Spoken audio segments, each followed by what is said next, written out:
Mike's hot, Tampa Bay, let's roll, it's game day, Rays on the diamond, bolts in the sky, Bucs on the goal line, Bulls ride or die, from the tailgate talk to the bright field glow, you know where to go, it's the JP Peterson Show. Hey, Tampa Bay, let everybody know. Let's go. Tim on the side where Come on, it even mentions Tim. We're ready to roll. Tim's not, though. He'll be joining us here in just a minute. Technical difficulties, but I hope you like to start the show that way. It gives a little bit different energy, doesn't it? A little bit different energy. Welcome into a Friday edition of the JP Peterson Show. The JP Peterson Show. I like it. I like it. Hope you guys had a good Thursday night. I know I did. I have a conundrum to discuss with all of you. Is it okay to wager against your U.S. national men's team and take a profit? Is that okay? Is that unpatriotic? Just chew on that for a second. I'll tell you the story in a little bit. We're going to talk some United States men's national team after their loss last night to Turkey, which was disheartening in some ways. And I feel for all the people that paid gazillions of dollars to get into that stadium and watch their team lose. But it was a special atmosphere. It's a very interesting dynamic that I do want to talk about here, because it kind of hits the U.S. men's national game. It kind of hits the Rays game yesterday. Like, when do the fans ever get calculated into some of the managerial decisions? It's an interesting question because, you know, the Savannah Bananas, they have come up with a rule, and a very successful plan, by the way, that everything has to be geared to the fans. There are no decisions made by managers or officials that don't favor the fans. The only thing that matters are the fans. And in some cases, safety for the ball players. We get that. But even watching the Savannah Bananas, they do a lot of dangerous tricks where you could get injured. They don't care. It's to entertain the fans. It's an interesting dynamic, and it's kind of a tongue-in-cheek argument, but I just want to bring it up. All right, let me set up the show here for you guys today. Dr. Ken Atwater is going to be joining us here, the president of Hillsborough College, used to be known as HCC, now Hillsborough College. He'll be joining us in studio. Orestes Estrada will also be joining us as well as we talk about the Rays deal and what this means for Hillsborough College. You know, for far too long, this entire debate has become a ballpark-centric debate and just about the ballpark, which really misses by a very wide margin the whole point of what the Rays ownership group is doing. It's not just about baseball. That's the point.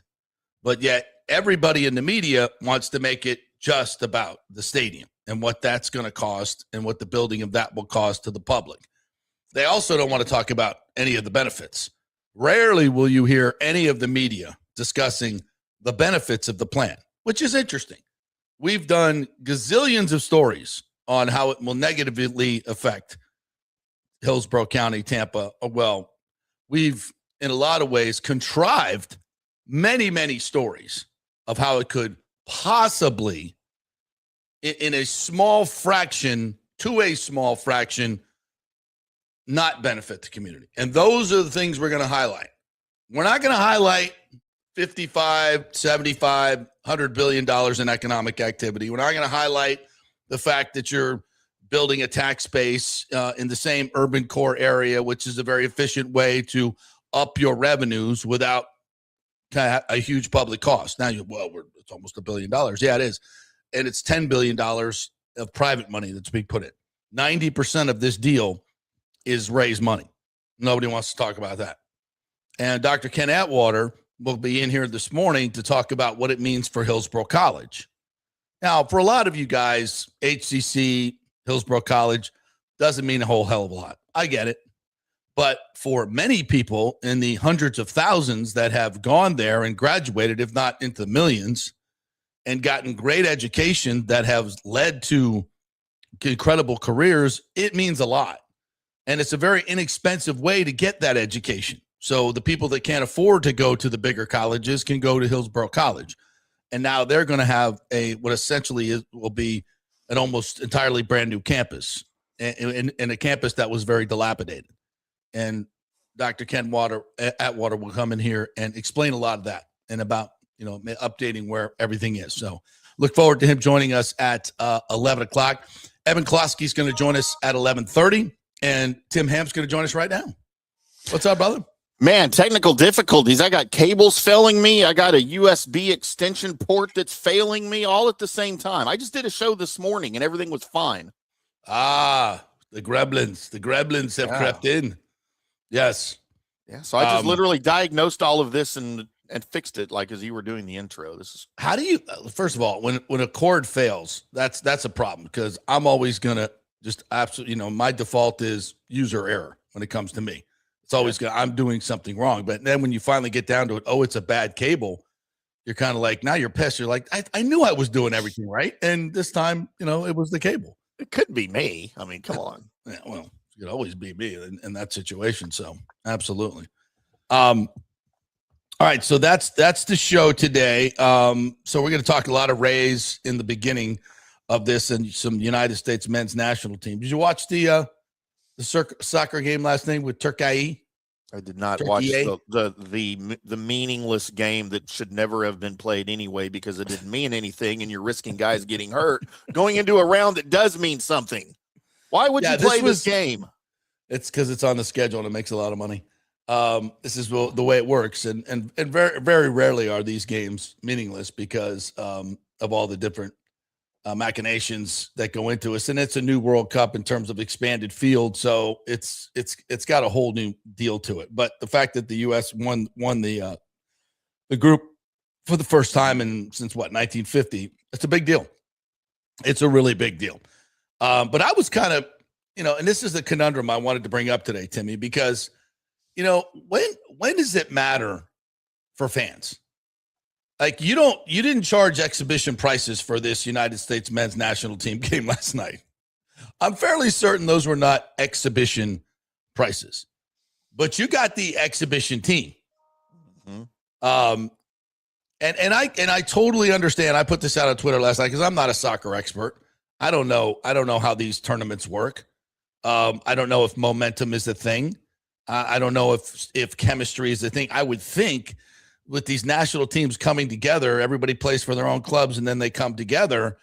Every moment you can get on the grass playing together, especially in a game like soccer where timing is absolutely critical to the attack. I would think the more time you could be on grass working with the players that you're going to need to play in the next round would be an advantage. Now, I totally understand if you're on a yellow card, getting another yellow card and what was probably going to be a physical match that's something you cannot risk. So I totally get that. Anybody that was on a yellow had to sit down. I think there were 4 players. That leaves 5 other ones that were drawn out and new players brought in. And it was clear from about the 15-minute mark that these guys had zero chemistry, and they have not played together and really practiced together at all. It was the first time this whole group was playing together on a world stage. And I get all the strategical reasons for it. I totally do. I'm not a soccer expert. I jump in every 4 years. So I'm asking the soccer, the experts that are out there that are more than willing to give me their opinion and tell me that they're experts that, yeah, it's the yellow cards. You don't want to get guys injured for the games that really matter. But here's another thing. Like, what about the fans that paid gazillions of dollars, and they did, to get in and watch this game? I mean, are they not deserving of a starting team? How many games are we going to play? We're going to play 6 games, maybe 7. The Americans will probably play 5. And one of the 5 games that you're going to pay for and people are going to travel and spend literally thousands of dollars, tens of thousands of dollars to go to, you're not going to get the real deal. That seems. I know there's strategy to it, but we've kind of. I guess my bigger point is we've just accepted the fact that it doesn't matter what the fan cares about. This is how the game is played, and if you don't like it, suck it up, Buttercup. If you don't like, NBA players just not showing up and not playing and load managing when you're paying full price for the tickets, I think that sucks. I took my kids to see Stephen Curry when the Raptors were playing here and the Warriors were in town. That guy warmed up, wasn't hurt, didn't play, not a freaking minute. Not that the tickets were super expensive, but I mean, my point is the Savannah Bananas, everything they do is about the crowd. And I know it gets hokey and all that stuff, but is there ever a time? And let me bring it over to the Rays a little bit. Ian Seymour is dealing. They're about to throw a no-hitter for the second time in Rays history. Second time in Rays history. First time in the history of Major League Baseball that you have a 3-home-run game and a no-hitter. I mean, that is history on the line. And people paid a lot of money for their tickets yesterday. And instead of letting Ian Seymour go out and throw maybe 10, 12 more pitches, we got to go to Kimbrel, who F's it up. And as a, I'm kind of saying this tongue in cheek, Timmy, but as a fan, I feel cheated. Why couldn't Seymour throw a few more pitches? Now, I know he'd thrown 80 pitches. That's more than he's ever thrown. But that's what these guys do. They throw pitches. I understand you don't want to go out there and make him throw 90 pitches every game. But the dude was dealing. He was dealing. Did he look like he was tired? Hell no. Did he say he wanted to go back out and play and pitch? Hell yes. When he did his interview, it was like, Cashy knows what's best for me. Screw that. This is immortality. And by the way, the fans, they paid their money. They went, I was there for the no-hitter and the three home run game for Junior Caminero. Never happened before in Major League history. No, we got to save his arm. We got to make sure that he doesn't get hurt because, if he can't get hurt at any other time. It's almost like it's a guarantee. If we send him back out there, he's definitely going to get hurt and we don't want to waste him. What are the chances that Ian Seymour goes out there to finish that game and he doesn't get hurt? 99.9%. That's the probability of him getting hurt. This would be like back in 2 years ago. Was it 2 years ago? When Mike Evans was going for the 1,000. And that was a decision that was certainly not strategic based. To ensure that you're going to win the game, the play there was to take a knee. Right? Game's over, take a knee. But Todd Bowles reluctantly agreed with the fans and the players also wanted it to get Mike his 1,000. And the fans erupted. And it became an iconic moment in Buccaneers history. An iconic moment in Buccaneers history. And Todd Bowles was well within his rights to pull a Kevin Cash like yesterday and go, no. We got to win the game. We're not doing this tomfoolery. Take a knee. Sorry, Mike. Tough shit. He might have gotten fired after that.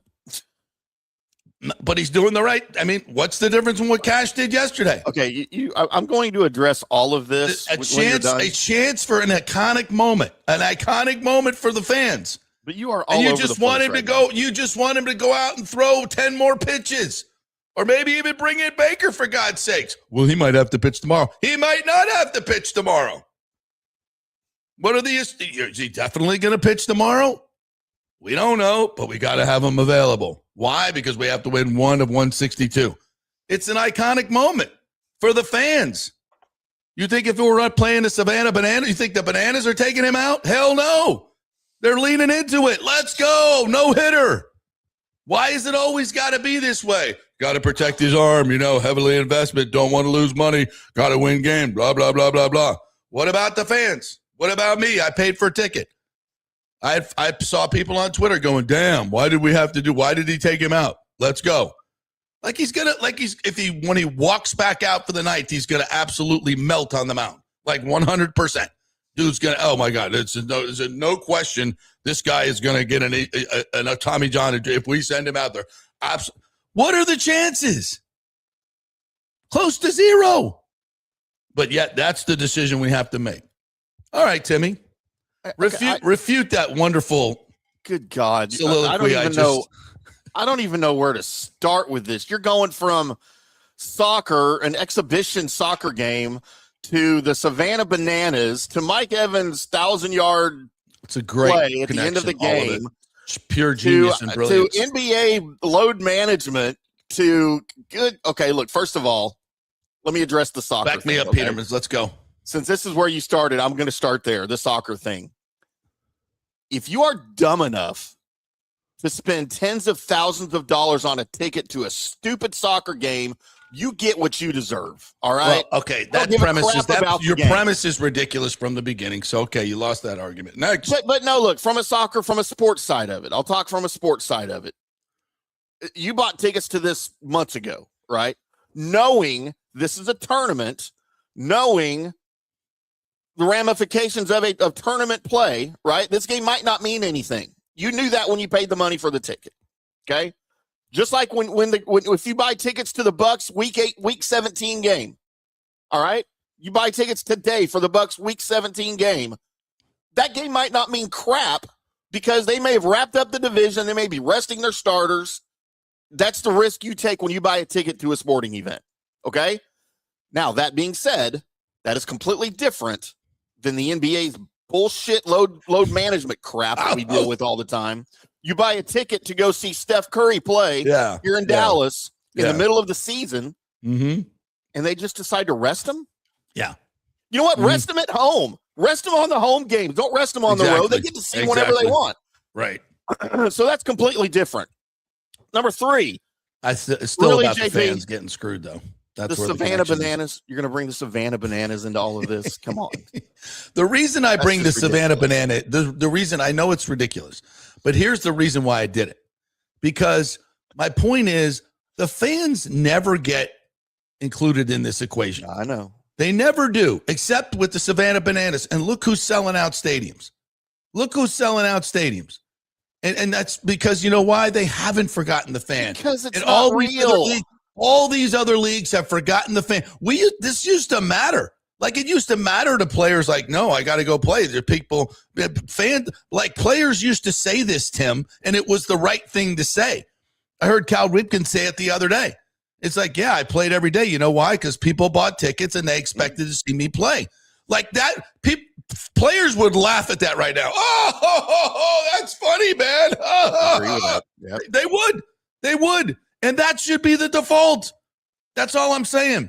The Savannah Bananas, at least they outwardly express it's you, the fan, that matters. We're going to change all the rules just so you have fun. Like, what a fucking concept.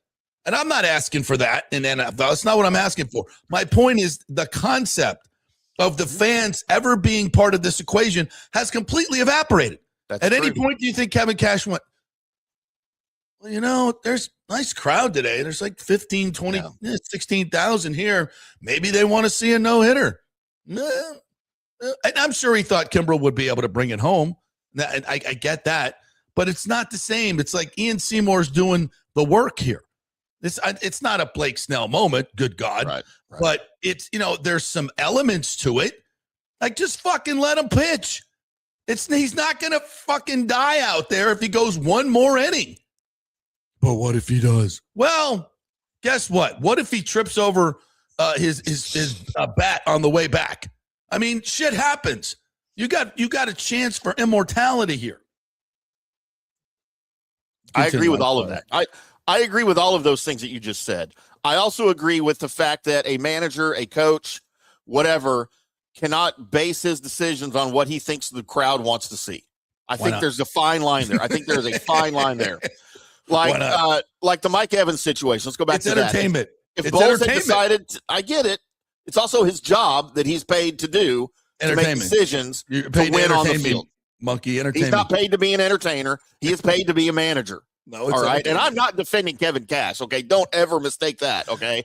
I'm defending his job. Let's go back to Bowles and the Mike Evans thing. We all paid $6 million a year to fill out a lineup card that he doesn't even fill out. He doesn't even fill it out.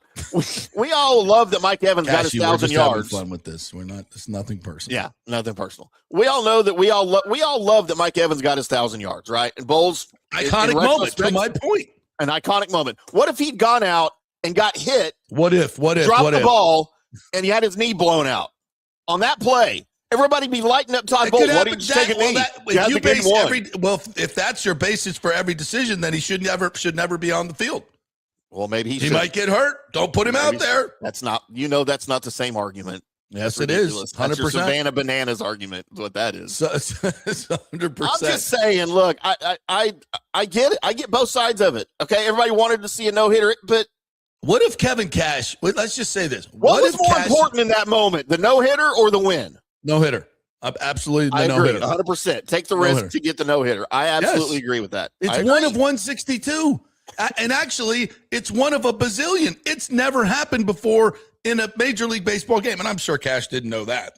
Right. He never had a three home run game and a no hitter in the same game, but there's still the crowd wants to see it, and I know it's a combined no hitter, so there's a little bit of a different. First of all, if it was a regular no hitter, like one, and he took him out, there's no way that happens, right? There's no way that happens. I don't know, Timmy. This is my point.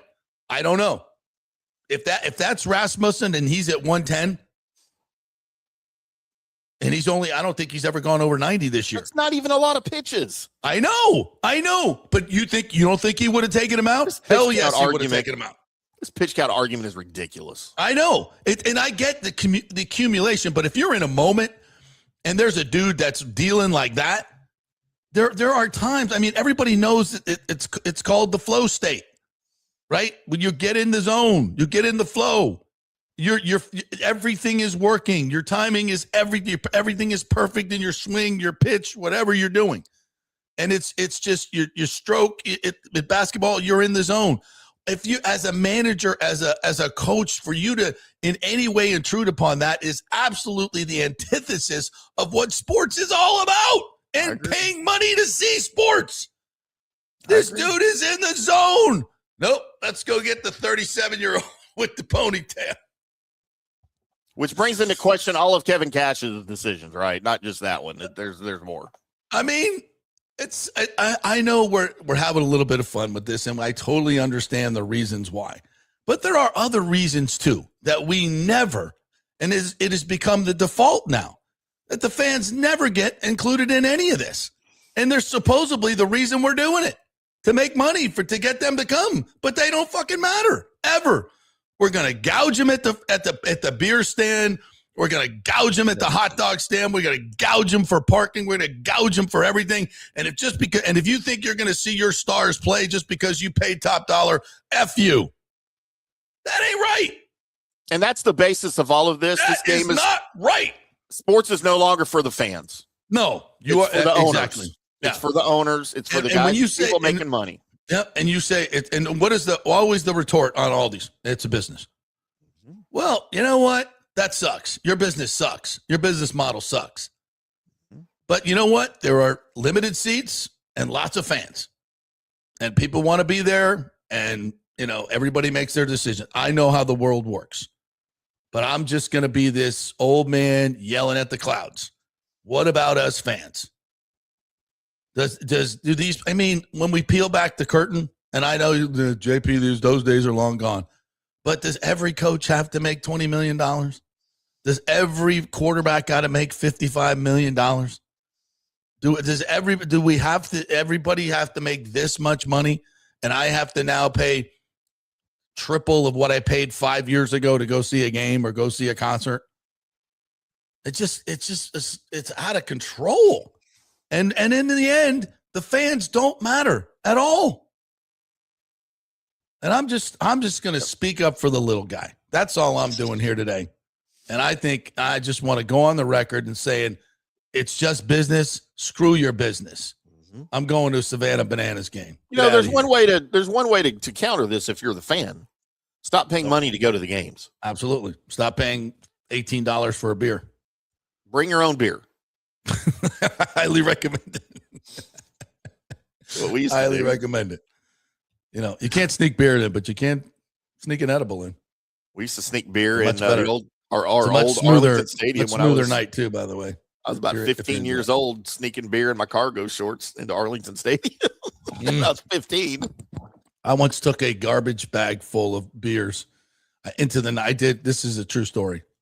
We didn't want to waste them, and they would have just been gone when we got back to our parking space in Little Havana there, because we had it in a big trash can full of beer.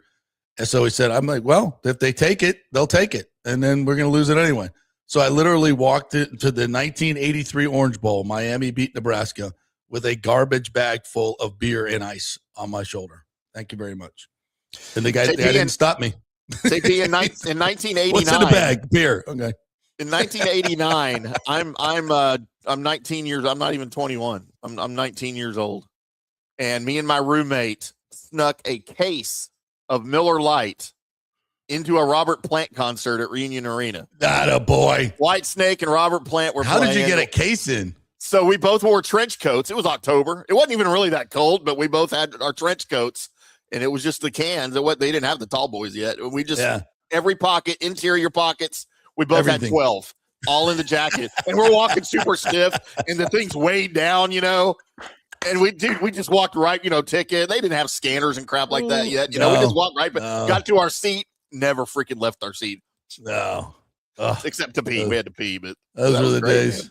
Yeah, and you didn't have to pay $15. Well, back then it would have been $5 for a beer. Outrageous.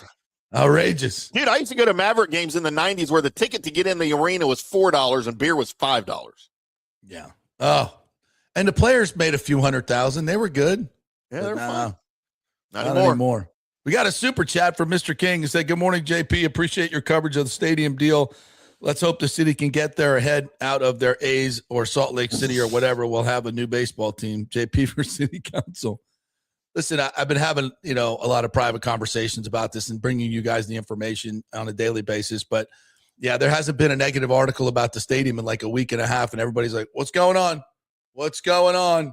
Well, I think they've run out of – some of the topics have been so ridiculous on so many levels. Maybe they've just completely run out of – and even the most unreasonable, stupid-ass tennis courts, it's worth $1 billion, the property, whatever this stupid story is one day after, the people of Drew Park are going to lose their beautiful home. I mean, my Lord, one right after another guy. So I guess they just ran out of stupid shit to write about.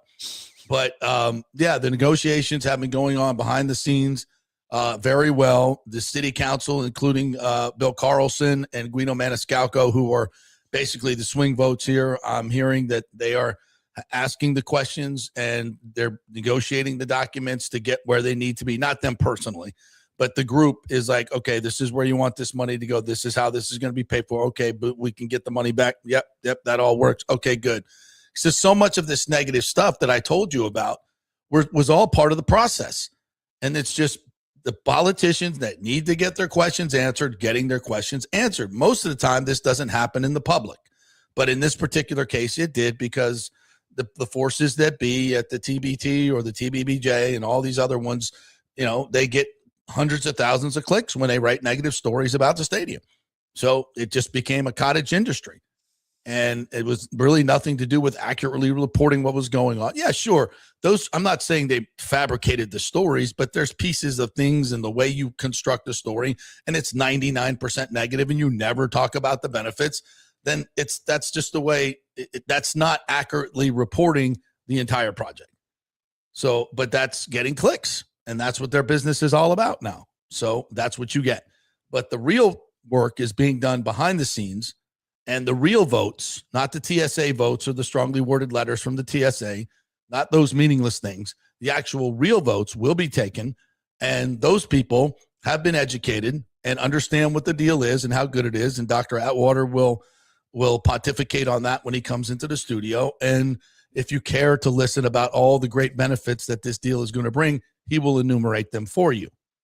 So I can't wait, because I love talking about what this project can be and transformative, not for just baseball fans, by the way, the fans finally getting a state-of-the-art baseball stadium and not a, I know we all have nostalgic feelings for the Trop, but that's a piece of shit stadium. It's an awful baseball stadium on so many levels. But it's what we had, and it did for the time. But now we're actually going to try to be a real city and a real baseball team and have a real baseball park that we deserve, not one that was designed in 1983. That's not what we need here. We need something a little older than most of the fans. Exactly. But we love the Trop. No. Look, and it ain't Wrigley and it ain't Fenway. So it's time to move on. That's right. That's right. Oh, we have another super chat, JP, from Alex Nunn. Okay.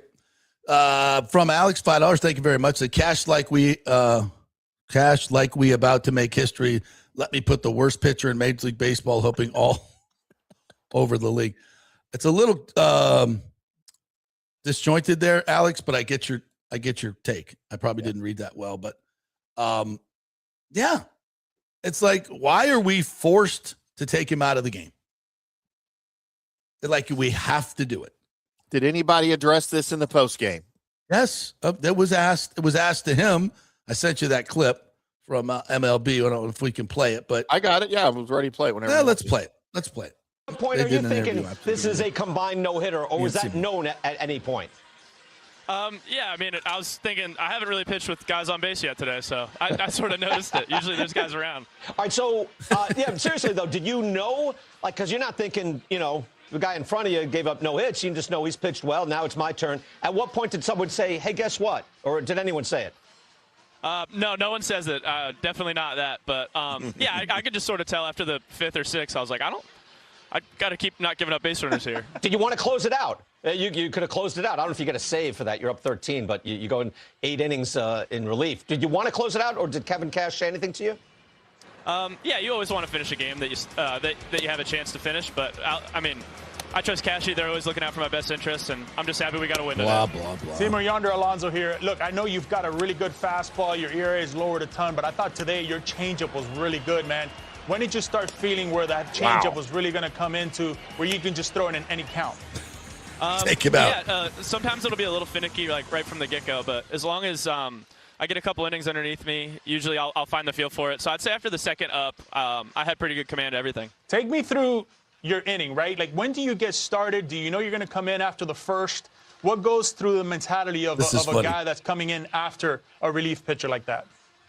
Yeah, it's funny. Cashy told me fifth hitter, and I heard fifth inning. And I was like, fifth inning? But once I got down to the bullpen, they said, no, fifth hitter. So I just I did my plyo ball routine, and then I was ready between innings, between the first and the second. That's funny. How about that? Fifth inning or fifth hitter? Yeah, fifth hitter. Yeah. And did you see those highlights? And I know those are highlights, but the dude was fucking some of those were just nasty. He was dealing. He had the magic, man. He was in the flow. Like, we can't go. He's at 80 pitches, or was it 90? 80 pitches? I don't know. But come on, man. I mean, I think we have some comments about this. So let me get to some of the comments here. Where are we at on time? 37.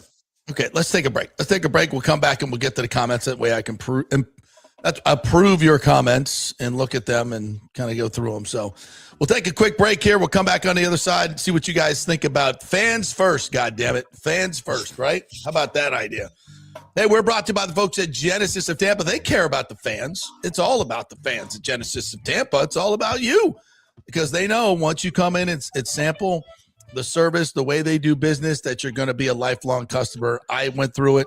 I went out there and visited all the folks at Genesis of Tampa, 801 East Bears Avenue. Really cool place. No pressure there. You come in, you look around the lot, you see what you like, tell them what you like, give them a call. They'll have it ready for you. And then a nice, easy process. And they're going to give you a lot for your money, a lot for your money, and a lot for your used car. Genesis of Tampa is making deals, folks. So get on over there, 801 East Bears Avenue, and tell them JP sent you. Back in 3. Pitch Roofing believes giving back is part of doing business the right way. That's why they proudly offer exclusive discounts to those who gave the most to our communities, including veterans, first responders, seniors, and teachers. And for listeners of the JP Peterson Show, there's even more good news. Pitch Roofing is now offering a special discount just for fans of the show. With so many roofing companies coming and going in Florida, it's important to choose a contractor you can count on long after the job is done, especially when it comes to honoring your warranty. Pitch Roofing is built for the long haul with a reputation for quality, transparency, and standing behind their work. Whether it's a repair or a full replacement, their team delivers honest guidance, quality workmanship, and no high-pressure sales. Call 727-67-PITCH, 727-677-4824, or visit pitchroofing.com to schedule a free estimate. Pitch Roofing, roofing done right. Big thanks to Italiano Insurance, the great folks over there. They will soon be part of Gallagher Insurance. A little name change, but same great folks, same great customer service you've known for over 65 years. They do all the work. You save all the money. ItalianoInsurance.com at 813-877-7799. Hey, guys, you already know that Riveters is the best sports bar in all of Tampa Bay, but now it gets even better for Rays baseball season. During all Rays games, check this out, $6 Tito's, $6 Jack, $6 margaritas, all during Rays games. Are you kidding me? And that's always a great pour from the great bartenders at Riveters. Great service, great food, everything is fresh, nothing is frozen. And let me tell you, if you want baseball and wings, you will not find any better than Riveters. Their sauces, like the blue cheese and the ranch, and everything is handmade, and the wings are big, and they're perfect. Wings, baseball, Rays, Riveters. It all comes together during baseball season. Once again, in addition to all the great food and service you get, $6 Tito's, $6 Jacks, $6 margaritas. It's time to celebrate. Baseball season is back, and celebrate at Riveters. You know where it is, right there on Dale Mabry, just north of 275, just south of the stadium. See you there at Riveters. Hey, the Golden Diamond Source wants to be your family jeweler, so don't wait any longer to find that one-of-a-kind perfect engagement ring for that special someone in your life. At the Golden Diamond Source, they can design anything you want personally. The Golden Diamond Source can help you trade in your old broken jewelry and use it towards a new purchase as well. And with gold prices at record high, now is the best time to do it. They only sell natural diamonds at the Golden Diamond Source, so if it's a real love, it should be a real natural diamond. Don't start your relationship with a fake diamond. Bad idea. And with the Golden Diamond Source first-time buyer program, you can learn all about the 4 C's in all the different shapes and styles. And they are able to show you a huge selection of inventory to choose from. And don't forget, 0% financing for up to 5 years. If you finance $5,000, it's only $83 a month. Make sure it's a Golden Diamond Source diamond, 3800 Almerton Road, always online at goldendiamond.com. It's a love you give only at Golden Diamond Source. Hey, JP here for Genesis of Tampa and the Murphy Auto Group. I think the best way to experience a business is to use that business. And I just did at Genesis of Tampa. Just bought a GV70, a 2023, and it feels and drives all new. It's an absolutely fantastic car. The technology, the comfort, and the price, absolutely outstanding. Frankly, I never thought I could get into a car like this, but they made me a deal I could not refuse. And I also get the VIP service where you can just drive right up, their pit stop service. They'll top off all the fluids, make sure your air in your tires is good, new wipers if you want them. If you need extended service, they will come to you, bring you a courtesy car, and then bring your car back. What more do you want? The experience was just VIP all the way. And you can get that at Genesis of Tampa. And don't forget, you can get extended warranty, which I did. So I have worry-free miles up to 100,000, and all they do is just take it in. Actually, I don't have to take it in. They come to me. It's perfect. It's Genesis of Tampa right there, 801 East Bears Avenue, right off of 275. Go see them and tell them JP sent you. Let's go. Right now, back to the show on FanStream Sports. All right, welcome back to the JP Peterson Show. Coming up at 11 o'clock, Dr. Ken Atwater from HCC will be joining us. Talk about the benefits of this Rays deal for HCC and other ancillary benefits. Can't wait to hear that and put a light on that that maybe has not been shown in the overall media. So we'll do that here in just a little bit. We'll get to your comments and other stories as well. Big thanks to the folks at Riveters. They were packed last night. One of the best places, the best place to watch any of the World Cup action, not just the United States men's team, all the different countries and their fans come on over to Riveters. It's the place to be. The happy hour, 3 to 7 each and every day, always during Rays games. You get the happy hour with $6 Tito's, $6 Jack, and $6 margaritas. It is the best place. And this place that was popping last night at Riveters. So head on over there for all your World Cup needs and your Rays needs, and football season coming up as well. All right. Let's get to the comments here. Alejandro was at the game yesterday. Said, what a game yesterday for the Rays. That was amazing to see in person. Junior having 3 homers. It was a no-hitter, almost an overall great game. Seymour was very much making a statement that he belongs in the rotation as a starter or a bulk guy. He was carving up Royals players. We were able to give him a lot of run support. That was amazing. Yeah. But you didn't see the no-hitter. You didn't see history, Alejandro. You were cheated. I said the no-hitter was great until the 9th with Kimbrel giving up the 2-run homer to Jensen, but it happens. Didn't have to happen. Everyone was saying DFA Kimbrel.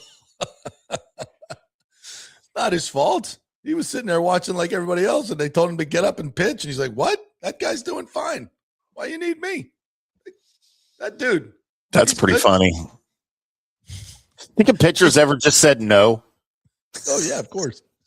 It's like, no, I want to see the no-hitter. I'm not getting up.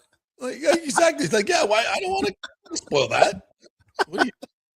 I'm not even feeling good. Like, that guy's on a roll. Why would you take him out, Cashy? I don't Can't replace that. I don't know if you've noticed, but he hasn't given up a hit. I don't know. Maybe you should stick with it. I don't know if you've noticed. Of course, nobody says anything, right? I think somebody said that to Cash. Hey, by the way, did you notice? In case you didn't know, I know we're not supposed to say anything, and maybe you don't know, but you got no hitter going here. Just saying.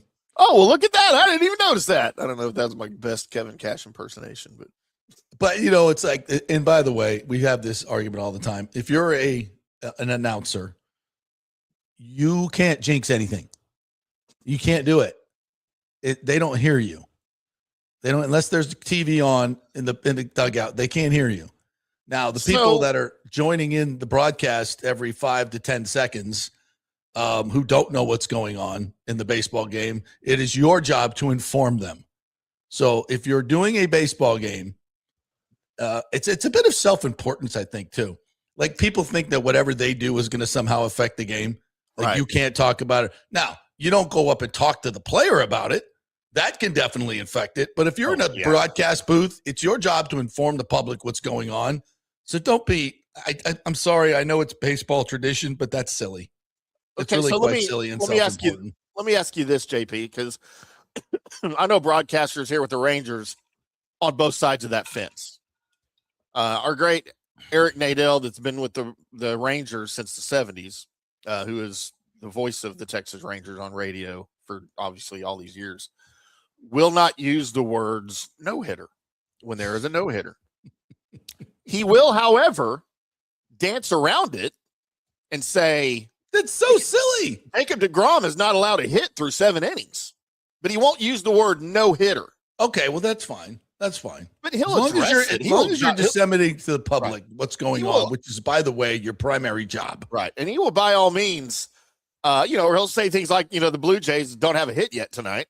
DeGrom's delivering, stuff like that. But he just will not use the words no-hitter. He is an old school, traditional, broadcaster from back in the day. But then we've got the younger guys, Jared Sandler, who's younger than me, who works radio alongside Eric. He'll say no-hitter all day long. He's like, look, the pitcher can't hear me. I'm in the booth. I'm just trying to describe the story, And Eric doesn't care. Like, they don't fight about it. Eric's like, oh, that's my style. And Jared's like, well, this is how I develop. And it's not that important to me. If that's your style, whatever, that's fine. But here's a prime example. I get home, we did the show yesterday. So we did part of while the game was on, O and I were talking about it. We're like, somebody actually reminded us in the, because we couldn't hear, we didn't have the audio on, obviously, because we're doing a show. Yeah. Oh, it's a perfect game. So I was like, okay, and I'm following. And then when I got home, I had to do a couple errands, and I'm trying to follow it on my phone. I got home to watch the end of the game. Well, guess what? Nobody mentioned it. Nobody mentioned it. It didn't matter. But nobody mentioned it on the television broadcast. And then I finally look up, and I'm like, oh, yeah, they have a no-hitter going on. So, I mean, you have to understand, especially in today's modern society and a day game where people are popping in and out, they're not with you for the whole broadcast. Yeah. Your job is disseminate. You got to come back with, hey, welcome back to the 8th inning. We got a no-no going. That's what you should be doing.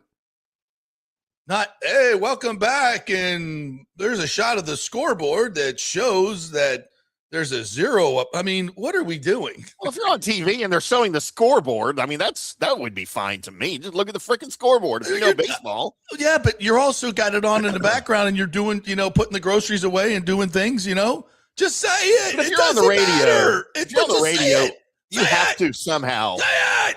Yeah, you have to somehow describe what's happening. I get it. It's not going to affect the pitcher unless you say it really loud. He can hear you. Open the window to the booth and yell out, "Hey, no! Go get him, Ian! You got a no going." That's what the opposing team's broadcasters do on. Yes, that's what they're doing. Yeah. Yeah. By the way, if you don't think the opposing team's going, hey, you got a no-hitter going. Just like every one of my golf buddies, that's going to remind me that 2-foot putt is worth $14, knowing that I'm definitely going to miss it. Gonna lip it out, huh? After you tell me that, get out of here every time. All right, what else we got here? Kurt Thorson says, I watched the morning and evening portion of the city council doing the Lord's work. Yes, you are, sir. Some interesting Rays adjacent notes to share. All right, I'll look forward to that. He said, majority of the evening was regarding gasworks in Ybor. Miranda's comments could have easily applied to the Rays development. Miranda, it's something unique. It's something different. I like it. It has everything. I see the difference of people coming back to Ybor City.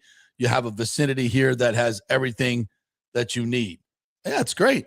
Yeah, so support it where we can. It's a concept that is laid out very nice. Your buildings are mixed use. It's like a miniature downtown that the Vinnick family and the CRAs built downtown. Yeah, so that's great. Let's do it again, except with a big stadium. I mean, what else we got? Pooh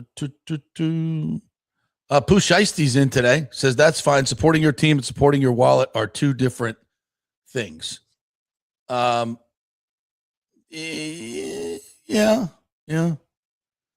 Pooh Shiesty also asked, did Stu sabotage the show? No, we've done that before.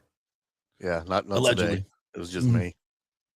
What else we got here? Pooh Shiesty says, I like Tim's analysis. It's like a Canadian pronouncing turkey. Turkey? Turkey, eh? Yes. Turkey? Yeah, I just can't do it. Doesn't it feel contrived? Like totally contrived? How look, if we're doing that, how come we're not calling Germany Deutschland? Like that, technically that's correct. Is this something that Turkey has asked that we all do this, or is this FIFA? I don't know. Hey, we're sorry. Butterball is the official turkey of FIFA. You can't say turkey. You have to say turkey, eh?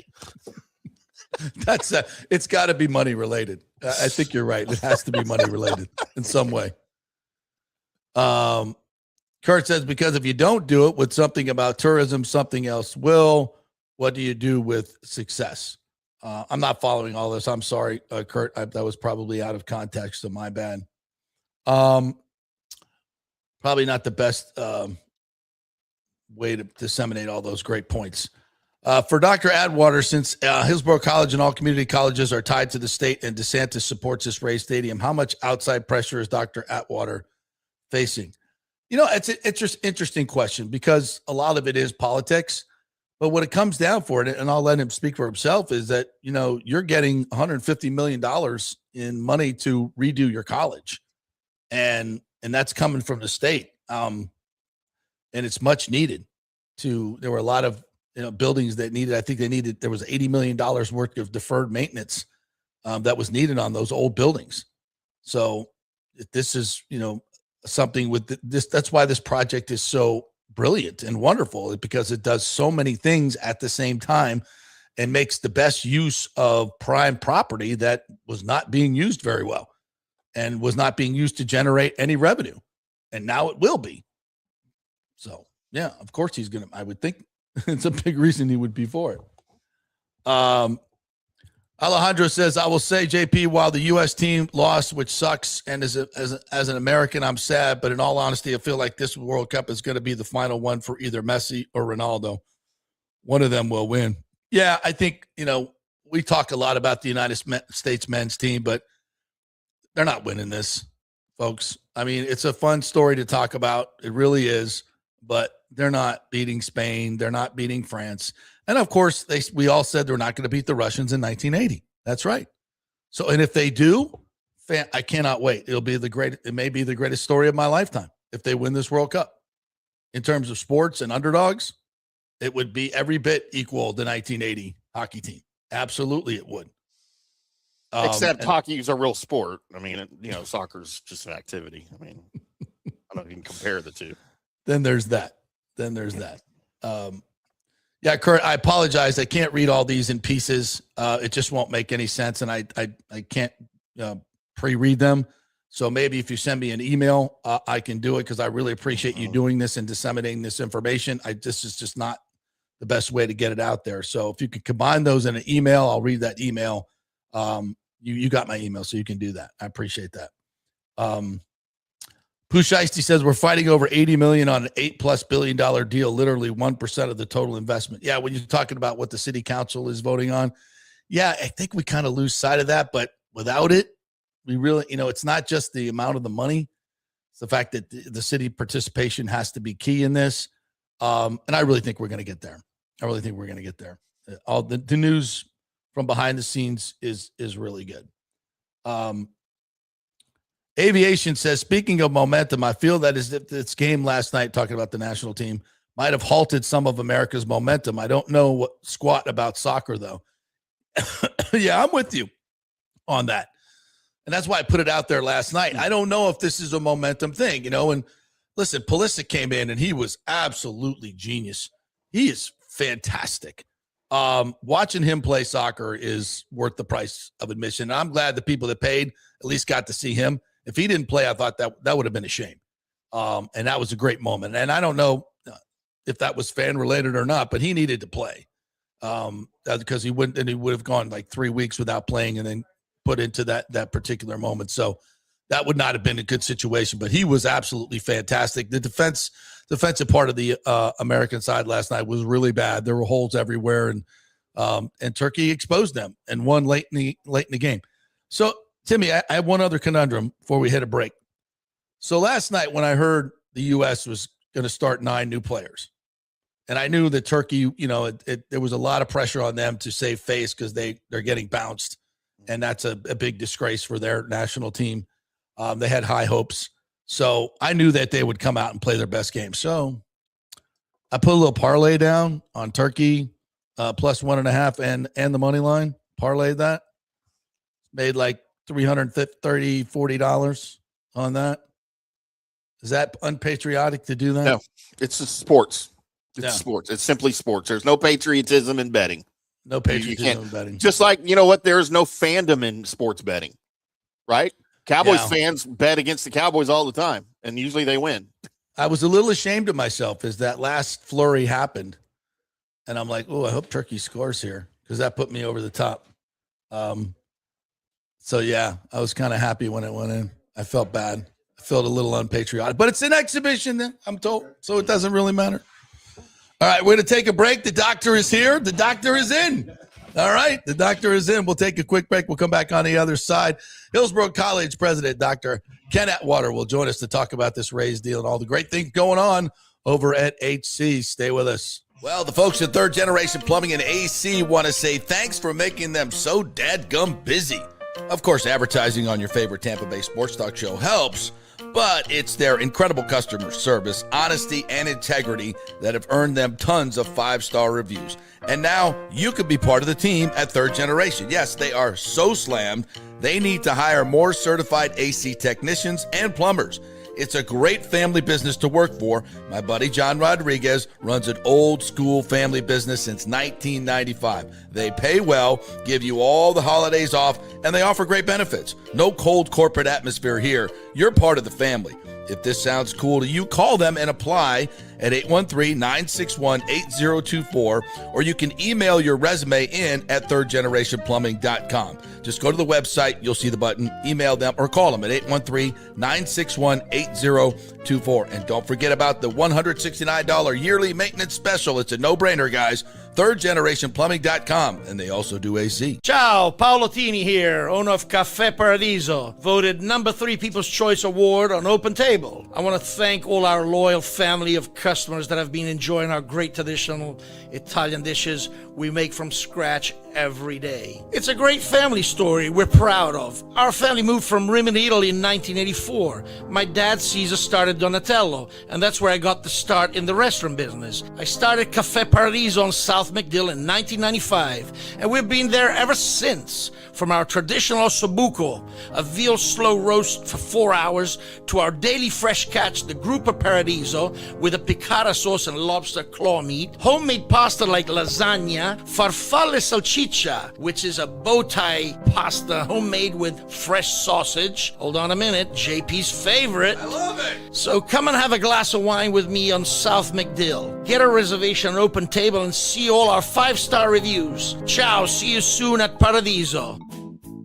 Sports fans, it's time to gear up. Head to fanstreamsports.com and check out our brand new merchandise store. We're talking bold t-shirts, 3/4 zips, hoodies, hats, mugs, and more. Everything you need to rep your favorite shows and your favorite crew. Whether you're rolling with the JP Peterson Show in Tampa Bay, From the Rough in Dallas, the Tim May Show featuring Clay Hall, or the Jeff Thidoff Show in Ohio, or any of our FanStream Sports original programming, we've got the perfect look for game day and every day. So don't wait. fanstreamsports.com. Click merch and grab your gear now. Wear the stream, live the stream, fanstreamsports.com. Welcome to Kingmakers, home of the JP Peterson Show studio and Tampa's premier business networking and social club for members only. By day, it's an exclusive, vibrant co-working space with a stylish conference room, focus rooms, a full production studio, and an in-house marketing team. And by night, Kingmakers transforms into a sports-centric social hub with a full sports bar, golf simulator,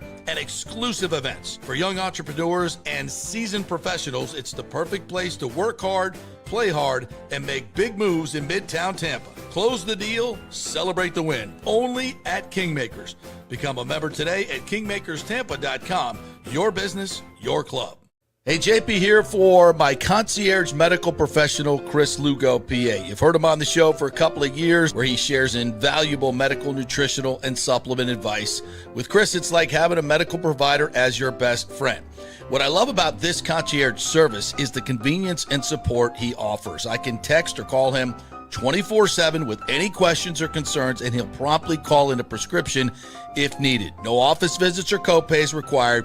It gives me peace of mind knowing I have someone genuinely invested in my health, not just focused on insurance profits. And the best part, the Bay Area Modern Medical Center's personal concierge service is more affordable than you might think. Don't let insurance companies dictate your health care. Take control of your health and wellness today. Visit BAMMC.com for more information and to schedule your initial free consultation. Empower yourself and take charge of your personal health with BAMMC.com. Let's go. Right now, back to the show on FanStream Sports. Thanks, everybody there. Get up on the mics right there. All right, welcome back to the JP Peterson Show, brought to you by the great folks at Italiano Insurance, soon to become Gallagher Insurance. Same great customer service, but you get the big company as well, and opens up a lot more insurance options for you at Italiano Insurance, soon to be Gallagher Insurance, the best of both worlds.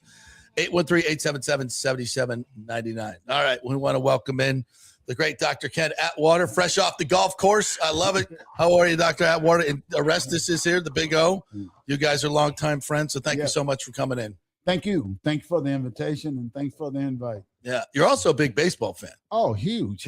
We're sitting here in the more so now. Yeah, well, even more so now. Yeah, I get it.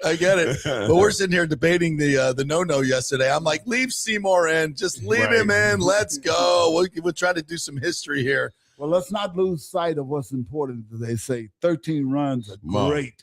And a win. We'll take it. Just think about a win. We'll take it. Well, I got to find something to complain about. It's sports talk. I know. That's how we do this. That's the way JP is. That's how we do this. You got to stir the pot. Let me give you a little idea why I'm a baseball fan. Okay.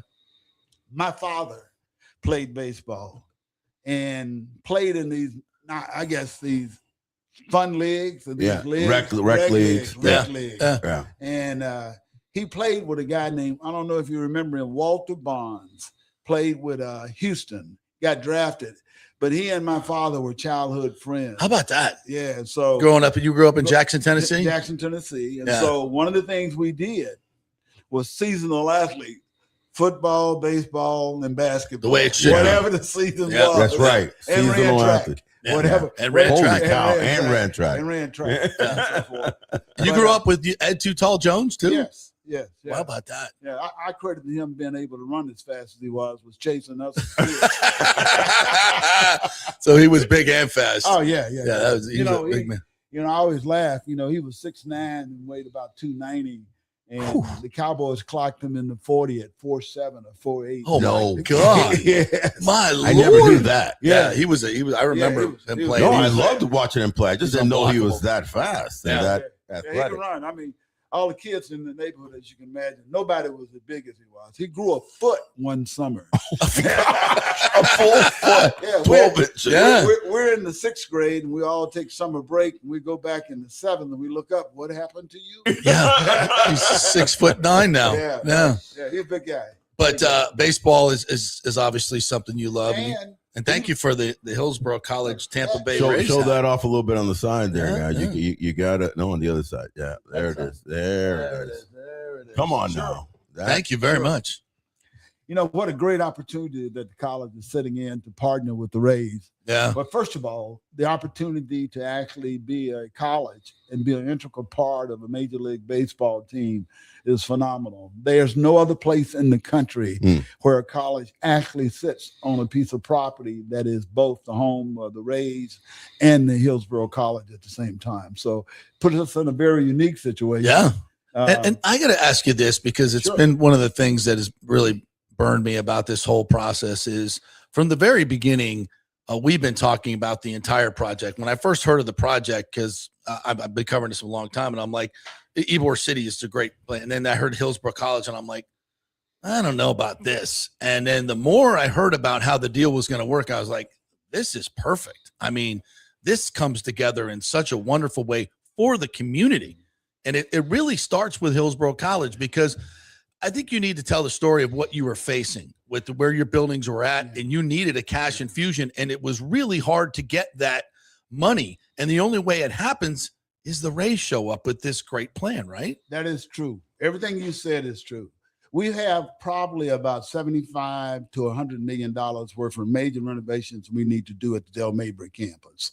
We were built in 1970 primarily, except for our Allied Health building and the administration building, which sits on the site.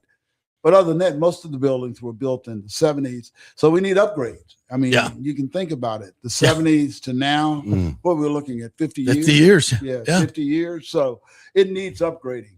So with the Rays partnership coming along, not only does it give a campus and infusions of upgrade, get us to be what I call 21st century Rays. Yes. But think about the partnership. I mean, one of the things we thrive on is partnerships with organizations and businesses here. We just had a great partnership with our automotive and diesel program.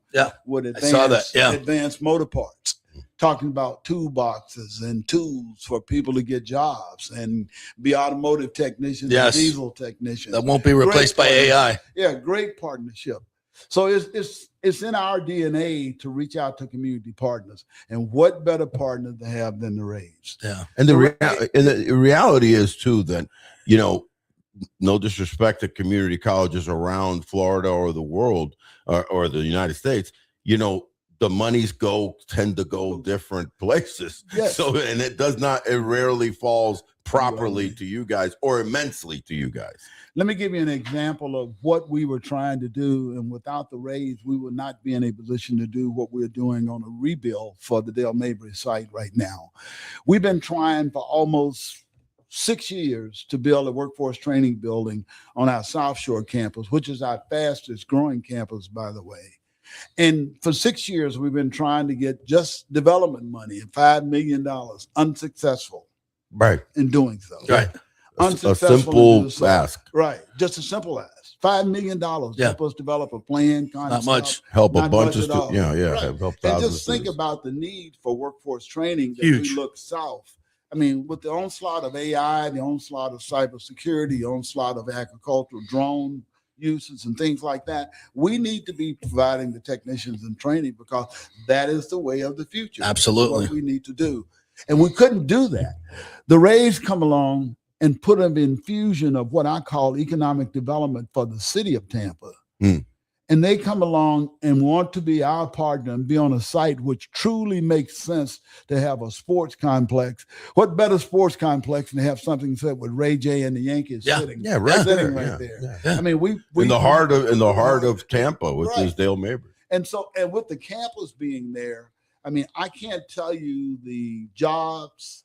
They're talking about what, 30,000 jobs in construction, 39,000 construction, 12,000 permanent jobs, 12,000 permanent jobs. But think about the internships. Think about the new program development that we'll be able to do. Things like sports medicine, sports management, things like that we'll be able to take our technology from cybersecurity to all our technology, AI, and things along that line that will be hand in hand on the Think about our hospitality program. Yeah. This is huge. Explain how this works. It's just huge. I mean, it will be a great learning lab for our students and a job incubator for people who want to go right on site, right out the door, go next door, and it's there available. See that, and that's the thing. Like in my career experience, getting an internship led to my employment, and I would say 70% of kids coming out of college, that's the way it is. Go work for your employer. Let them get to know you. They're going to hire you. Yeah, right. And you have the campus right there and all these restaurants that are going to be on, and they could walk right over. Just think about the hotel. I mean, there is a community college in Iowa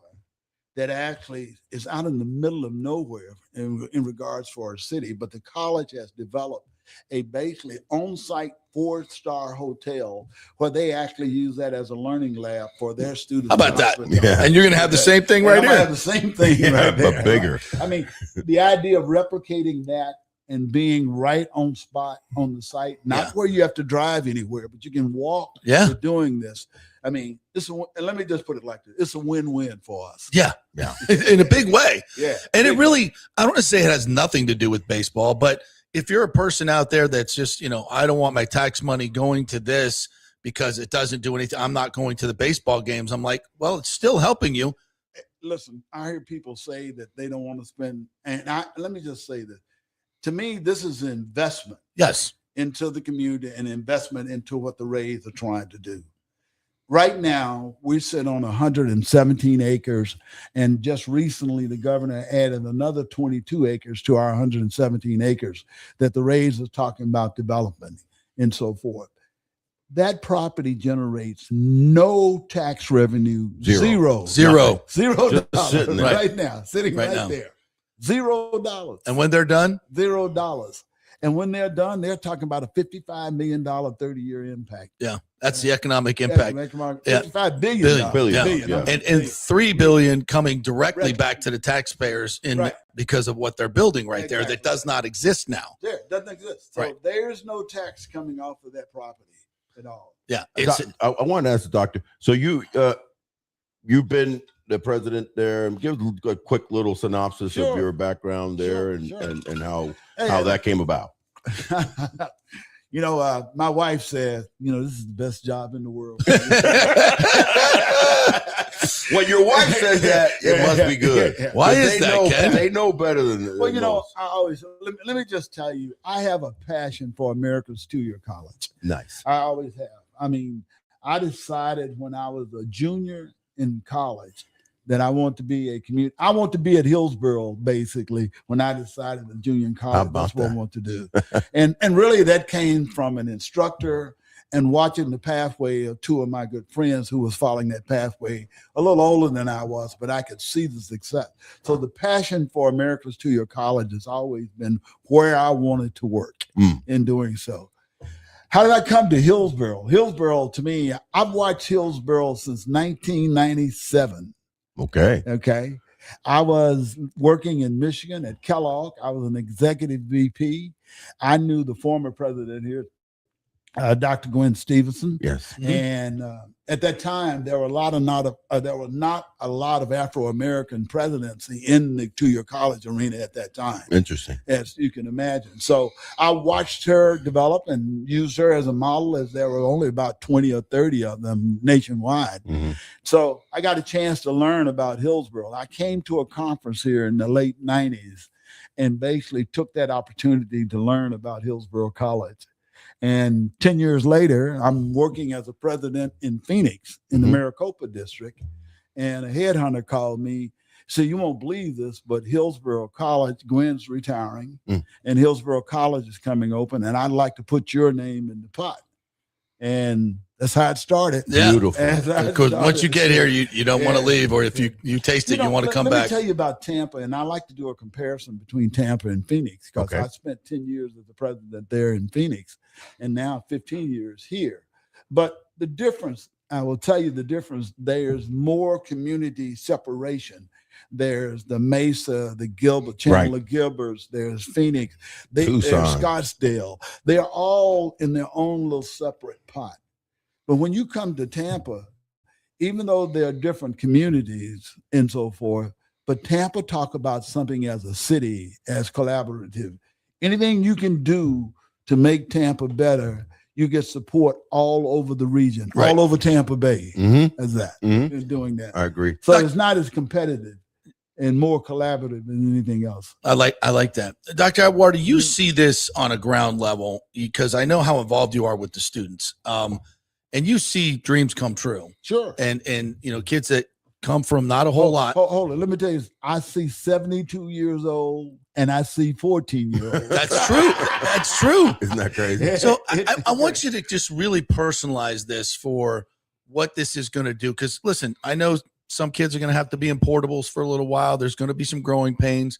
That happens with progress.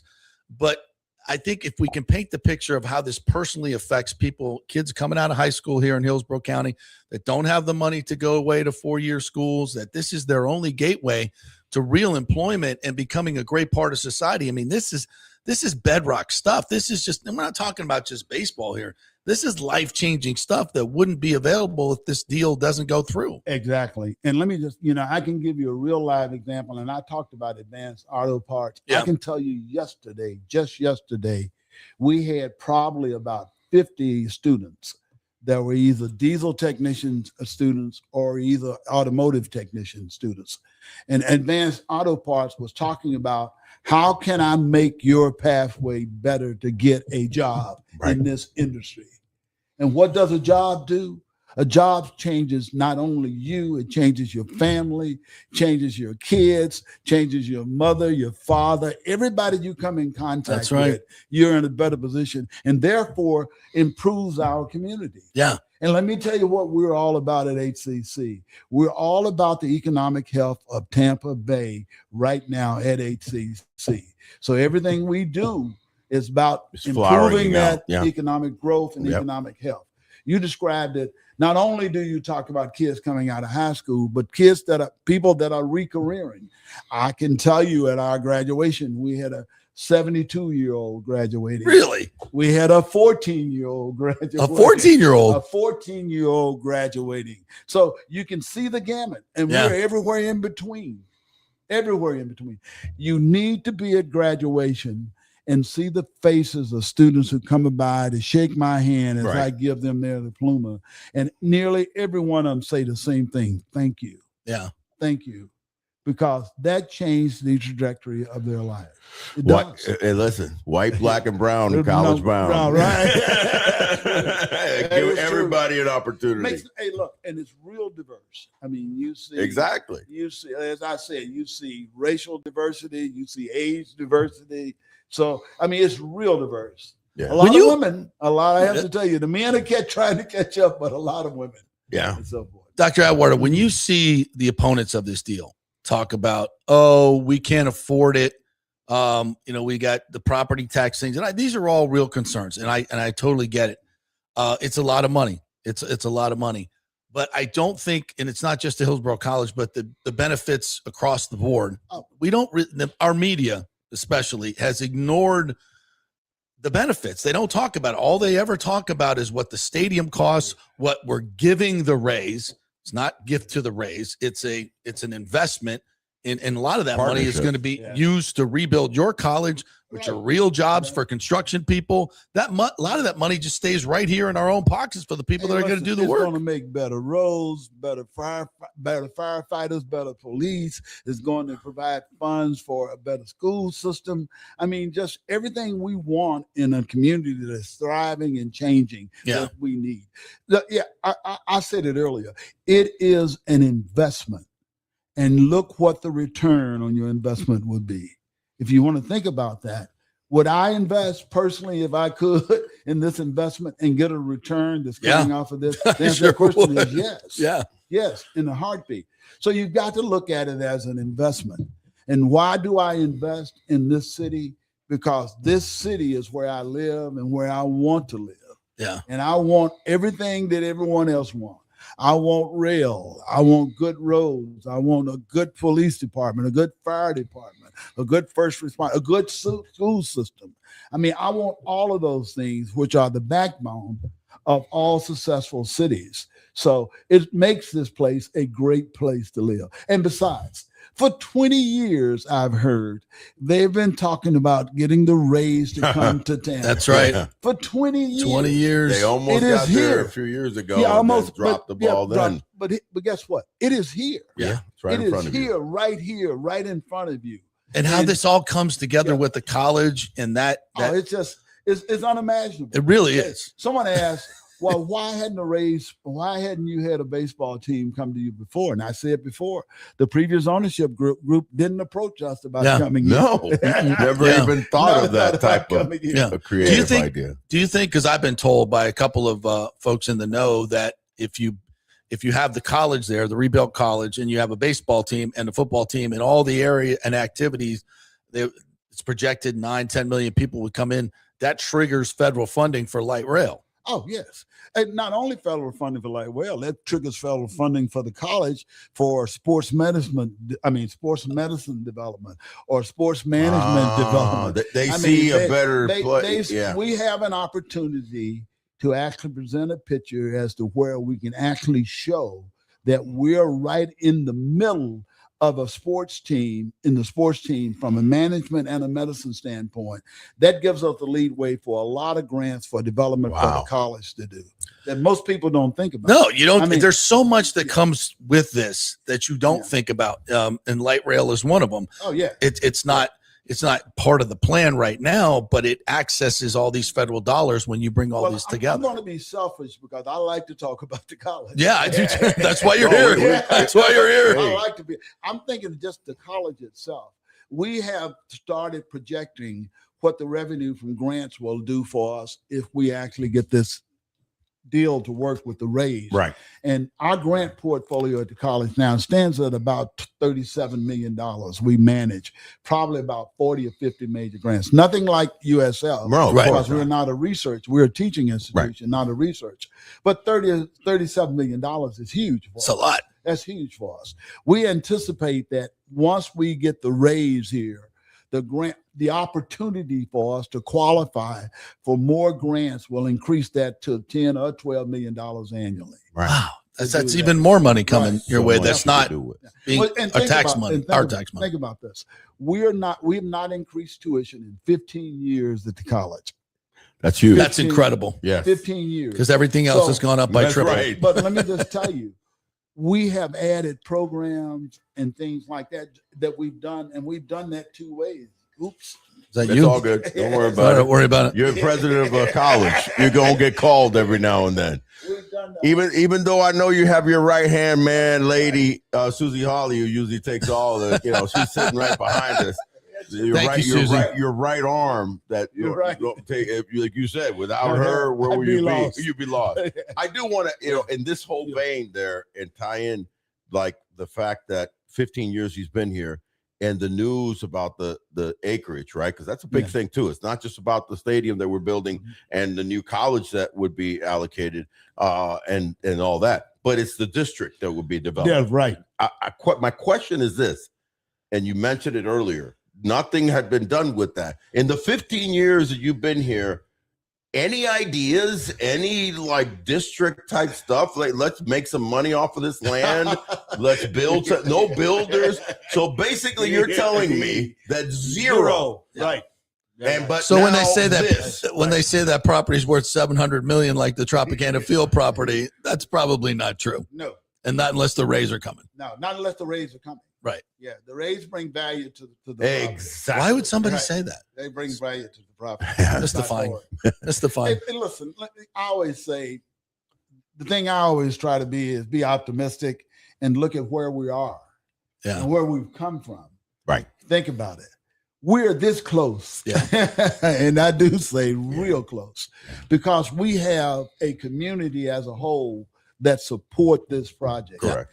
I just do not think that this community will not take advantage of this opportunity. It will happen. Yeah, I That's agree. how it will happen. There's a lot of I think- naysayers out listen, there. Listen, I always say, anytime you're doing things, there are going to be people who stand on the other side. And I respect people who have different opinions. Absolutely. You do. Absolutely. And I You know- got to hear them too. But I will, yeah, right. And you have to hear them, give them a chance to speak. But as you weigh everything, if I'm put this on a scale and this is good and this is bad, I'm just telling you the good by It's far not even outweighs- close. It's not even close No. on the value add that this stadium deal brings to not only to the college, but to Tampa. As So a if you whole. could talk, there were some no votes on the city council. Mr. Miranda, Mhm. Lynn Hertak. Right. Thankfully, Bill Carlson voted for the MOU. We appreciate that, and Mm-hmm. I understand that he's getting a lot of his concerns met.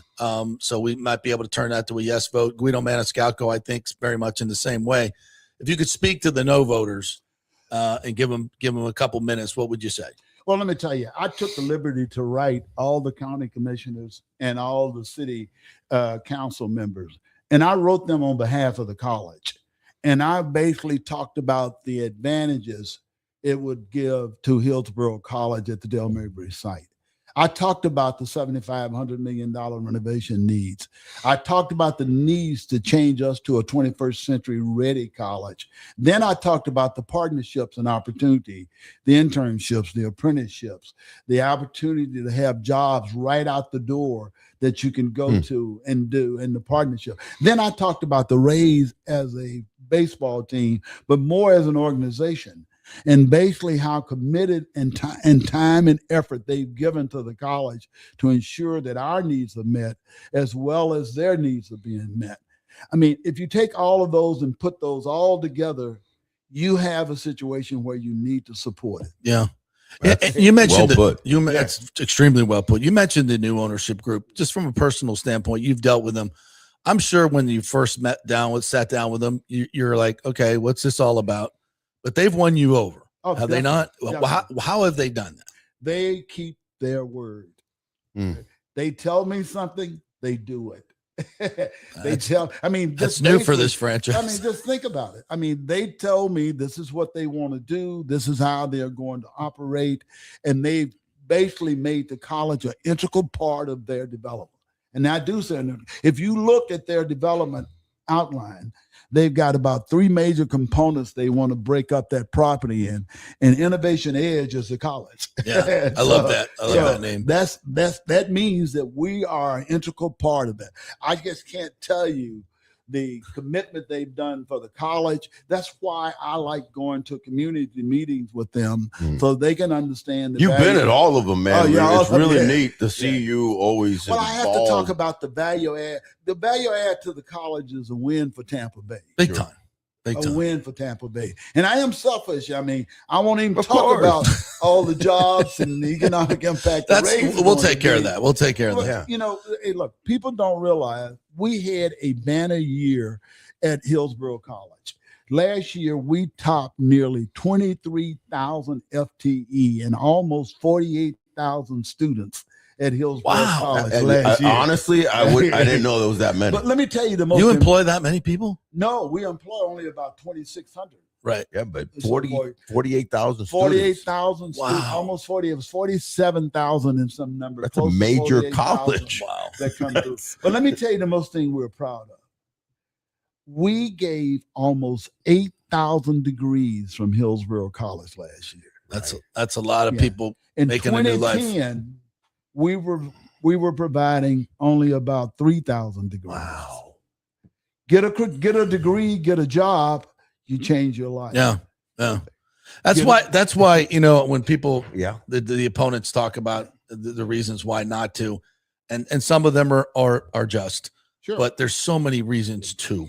Right. And it just comes back to, if you're as an elected official, if you're not spending money to give your constituents, especially those who don't have the money to go away to school for 4-year degrees, and if you're not using that money to help them get an education and get a job, what's more important than that?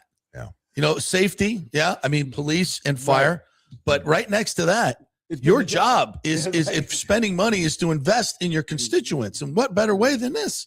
Hey, listen, our economic impact at the college is about $1.7 billion annually to the Hillsborough County. Yeah.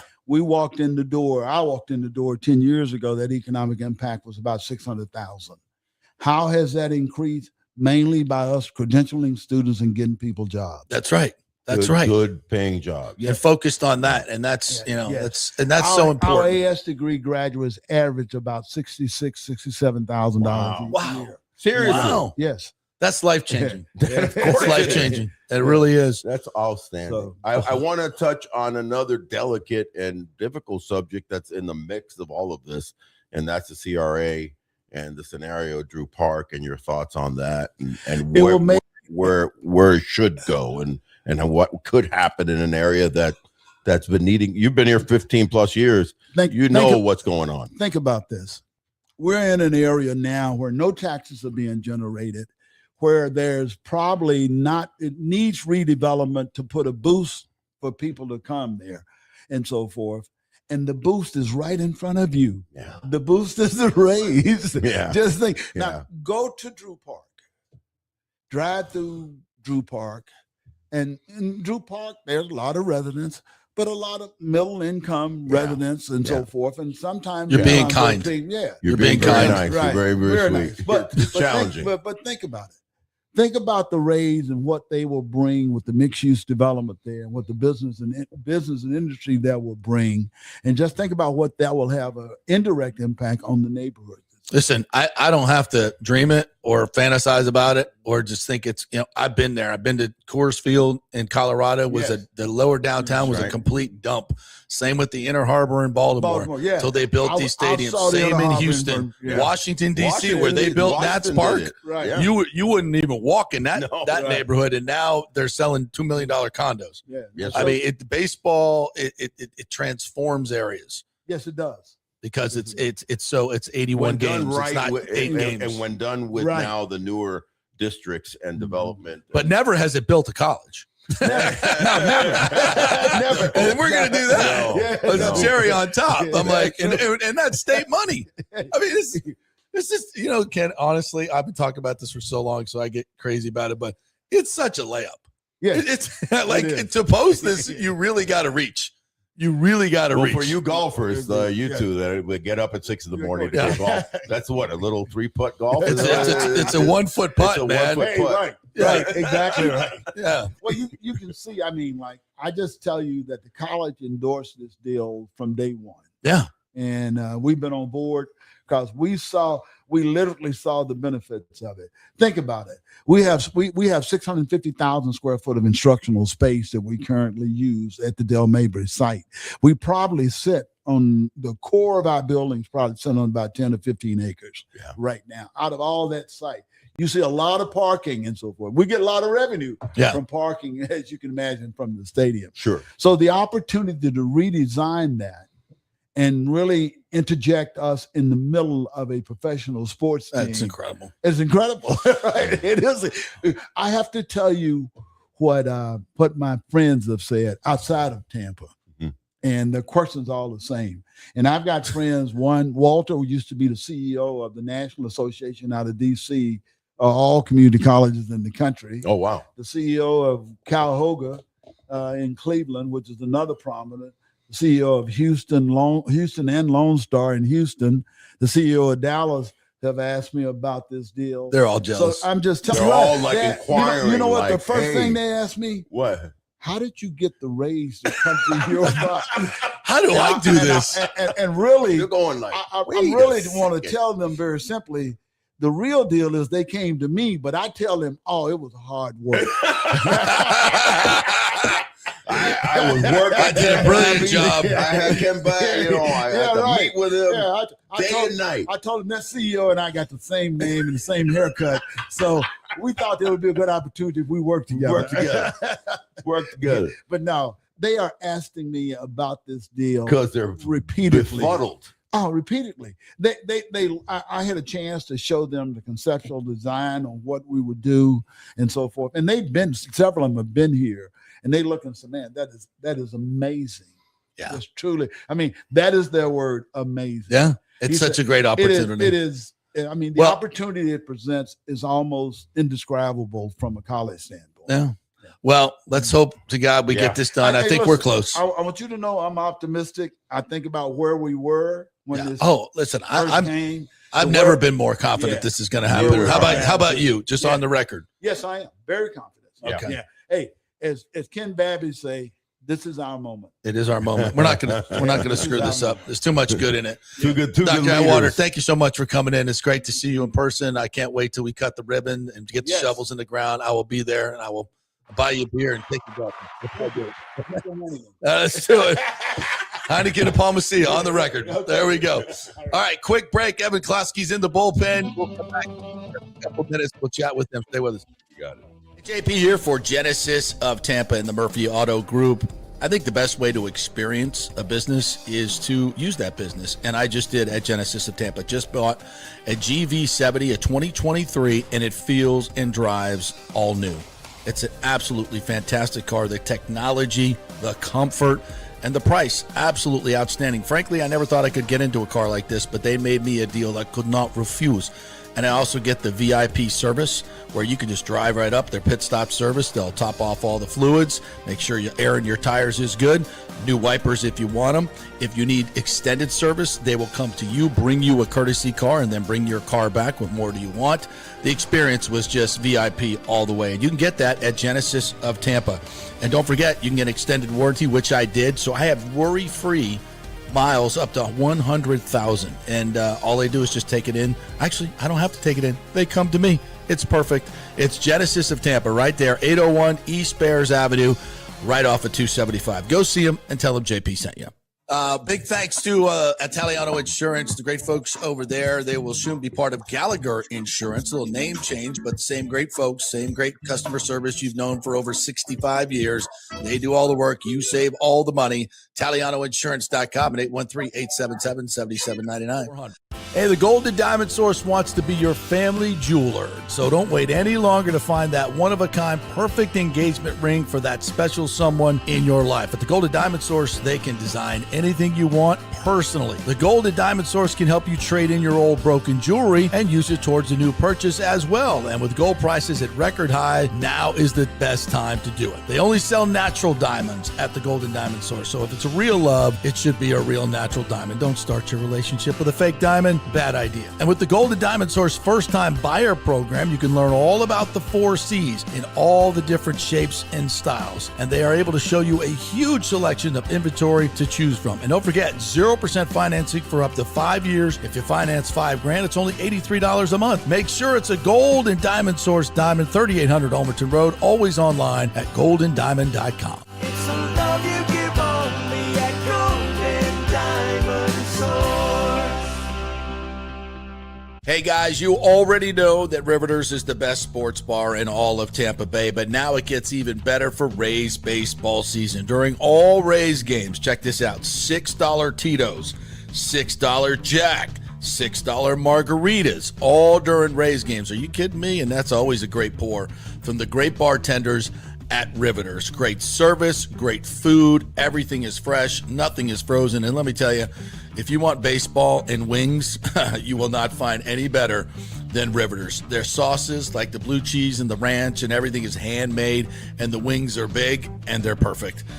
Wings, baseball, Rays, Riveters. It all comes together during baseball season. Once again, In addition to all the great food and service you get, $6 Tito's, $6 Jacks, $6 margaritas. It's time to celebrate. Baseball season is back, and celebrate at Riveters. You know where it is, right there on Dale Mabry, just north of 275, just south of the stadium. See you there at Riveters. Pitch Roofing believes giving back is part of doing business the right way. That's why they proudly offer exclusive discounts to those who gave the most to our communities, including veterans, first responders, seniors, and teachers.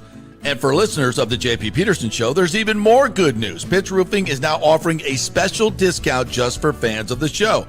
With so many roofing companies coming and going in Florida, it's important to choose a contractor you can count on long after the job is done, especially when it comes to honoring your warranty. Pitch Roofing is built for the long haul with a reputation for quality, transparency, and standing behind their work. Whether it's a repair or a full replacement, their team delivers honest guidance, quality workmanship, and no high-pressure sales. Call 727-67-PITCH, 727-677-4824, or visit pitchroofing.com to schedule a free estimate. Pitch Roofing, roofing done right. Let's go. Right now, back to the show on FanStream Sports. All right, welcome back to the JP Peterson Show. We thank our good friend Evan Closky from Tampa Bay 10 for patiently waiting in the wings. What's up, Evan? How are you, my friend? Thank you for your patience. Oh, you're all good. I'm doing well. I'm just hanging out on the porch. You know what I do. Yeah, hanging out with the doggy, enjoying That's the hot weather. Yeah. You don't have the lawn people coming today, do you? No, I would be inside. That's always the biggest fear of mine. So what did you think of Dr. Atwater? He's a great advocate for the stadium deal, is he not? Yeah, no, I mean, certainly it's a no-brainer in a lot of ways, but for them, it's the biggest no-brainer. Right. You know, if the deal doesn't happen, it's, you know, nothing's going to change with that land over there. So, you know, nothing's going to change with the college. So, you know, it's a win-win in terms of getting the ballpark there, but also, you know, helping Hillsborough College out and everything that they're trying to do over there as well. Yeah. What's your gut feeling on, is this going to get done at this point, the Rays deal? I mean, I've always remained cautiously optimistic. I continue to think so. I believe that there's no I think both sides want to get something done. And when typically you have two sides that on the whole want to find a way to the finish line, you're going to find a way to the finish line. So, you know, there's a lot of things, the speed of this, you're going to get a lot of the negotiations in public. That's nothing new, and so on and so forth. There are some factors that have entered the equation, some variables that have changed, certainly since we started these conversations at the beginning of the year, end of last year. You know, you factor in the Bucs, TSA, the property taxes. So there's some curveballs there, but ultimately, when the dust has settled, I think that they'll find a way to get it to work. All right, so let's talk Rays on the field. And, of course, yesterday, as soon as the lineup came out, I dogged it. Palacios batting fourth behind Caminero. What kind of protection is that? And they went out and hit 3 home runs. So that's how I do that. It's magic. It's magic when I do that. But, you know, it kind of supports my theory. When he gets strikes, he's going to murder him. And Seth Lugo threw him 2 hanging curveballs in the zone, and he murdered him. He never gets to see strikes like that. And yesterday he saw a bunch of them, and that's what he does when he sees strikes. So let's find a way to get him more strikes. That's all I'm saying. Yeah, it's going to be pretty tough to do that. Anyway, someone's going to have to suffer out of that top 3. And here's the thing: it's like the only solution that you really present is flipping Junior with Yandy. But I think that everybody out there would agree, if you needed one person on this team to have an extra at bat, it's going to be Yandy. Like, you want Yandy at the plate. So having him first gives you that opportunity that, you know, if you get a 5th time through the order, like, Yandy's going to be first in line to get that. And then you also want to do right, left, right. So that means Aranda's a natural fit there in the middle. I mean, ultimately, Junior has no protection, but he's figuring it out. And, you know, it's pretty crazy for a guy that sees the least amount of strikes in the zone. He also chases out of the zone less than 30%. And it's amazing for a guy that gets 47% and fewer strikes in the zone, and then also chases fewer than 30% of the time. I think it's like him and Ohtani. I think that's the whole list. Yep. So he's a special player, and regardless of who you got behind him, they're probably going to choose to pitch to that guy more than Junior, because what you're seeing is Major League Baseball show him an immense level of respect, and they're scared of him. They are. Yeah, it's crazy, and he's fun to watch. And I know, that he's got some detractors, but listen, he's 22 years old. He makes mental mistakes. We just hope he doesn't continue to make the same ones, which he has this year. But again, he's just 22 years old. He'll learn. He's the cornerstone of your franchise. I say do everything to protect him, make him more successful. We'll see where it goes. How good do you think this team is? Does it have a chance to do? To me, this American League is so mediocre. It actually, and I'm not saying this is a great race team, but they have an advantage of being 12, 13 games over 500 now. I mean, this is an opportunity to go for it at the deadline in a really mediocre American League and get yourself to the World Series. I don't know if you'll have a better chance. It just seems like everybody else sucks this year for the most part. Yeah, I mean, the true differentiating factor is it reminds me of 23 when they had 99 wins, but they were still stuck in the wild card. And, that's kind of the difference for Eric Neander is, am I going to have to play the wild card set of games, or do I get to jump that round and go right to the ALDS? And that changes the probabilities in the calculus and how aggressive one can be, because I would argue, the judgeless Yankees are going to have their issues, which you're kind of seeing right now a little bit. But Aaron Judge is going to come back, and on paper, the Yankees are clearly the best team in the American League, and then there's everybody else. But as you mentioned, they went on an 8-19 stretch, the Rays. And unlike last year, where they went on a 12-28 stretch, when they finished that 40-game stretch, they were 6.5 games out of the wild card, period, the last spot. Right. They went through this stretch, and they're still like 7.5 games up. Yeah. And so no one has made them pay, which is what I kind of tell people is like, whether we evaluate how good this team is or not, you can't take away the 22-4 record that they put up. They banked the wins. Other teams have not. So, there will be a team or two that gets hot in the second half and figures it out, because there always is, just like the Blue Jays last year. But even with that, I mean, the Rays would have to, at this point, play like a 70-win baseball team. And I just don't think that's in their MO. So we're going to have to get the next month. We're going to have to see where they're at in the standings. If the probabilities of making the playoffs are north of 90%, I'm sure Eric's going to be pretty aggressive there. But I don't know if he's going to, if the division's not in sight, or they don't have a strong case to win the division. I don't know how much he's going to mortgage his future on this team, where they are kind of just, it's pretty impressive what this group is doing, because they have holes and depth concerns, and we're seeing Shane manage his innings. It's complicated, but they're finding a way. Yeah. Evan Closky joining us here for Tampa Bay's 10. All right, I wanted to talk about Baker's contract. I see absolutely the advantage in having him play out this year, his age, health, all those. I totally see that advantage. But I would also argue anytime you sign a contract, especially a big one like this with a quarterback, there's always going to be risk. See Brock Purdy. That comes with it. It just comes with it. So if you accept that there's going to be risk in every big contract, why not just make this happen? If you're the Bucs, stretch a little bit, get Baker in a situation where he's guaranteed the next 4 years, where he can play this year without any thought of, because if he gets injured this year, he pisses away all that guaranteed money that he's probably being offered now. I don't know what it is. Is it 130? Is it 120? It's not 180 where Brock Purdy was, or Jordan Love. Those contracts that were just signed for the most part are about 170, 80 million guaranteed. I think that gets the job done with Baker, but are the Bucs doing that? Or they just want to play wait and see and then franchise? Because you can do that, but you don't get the best Baker if you do that, in my opinion.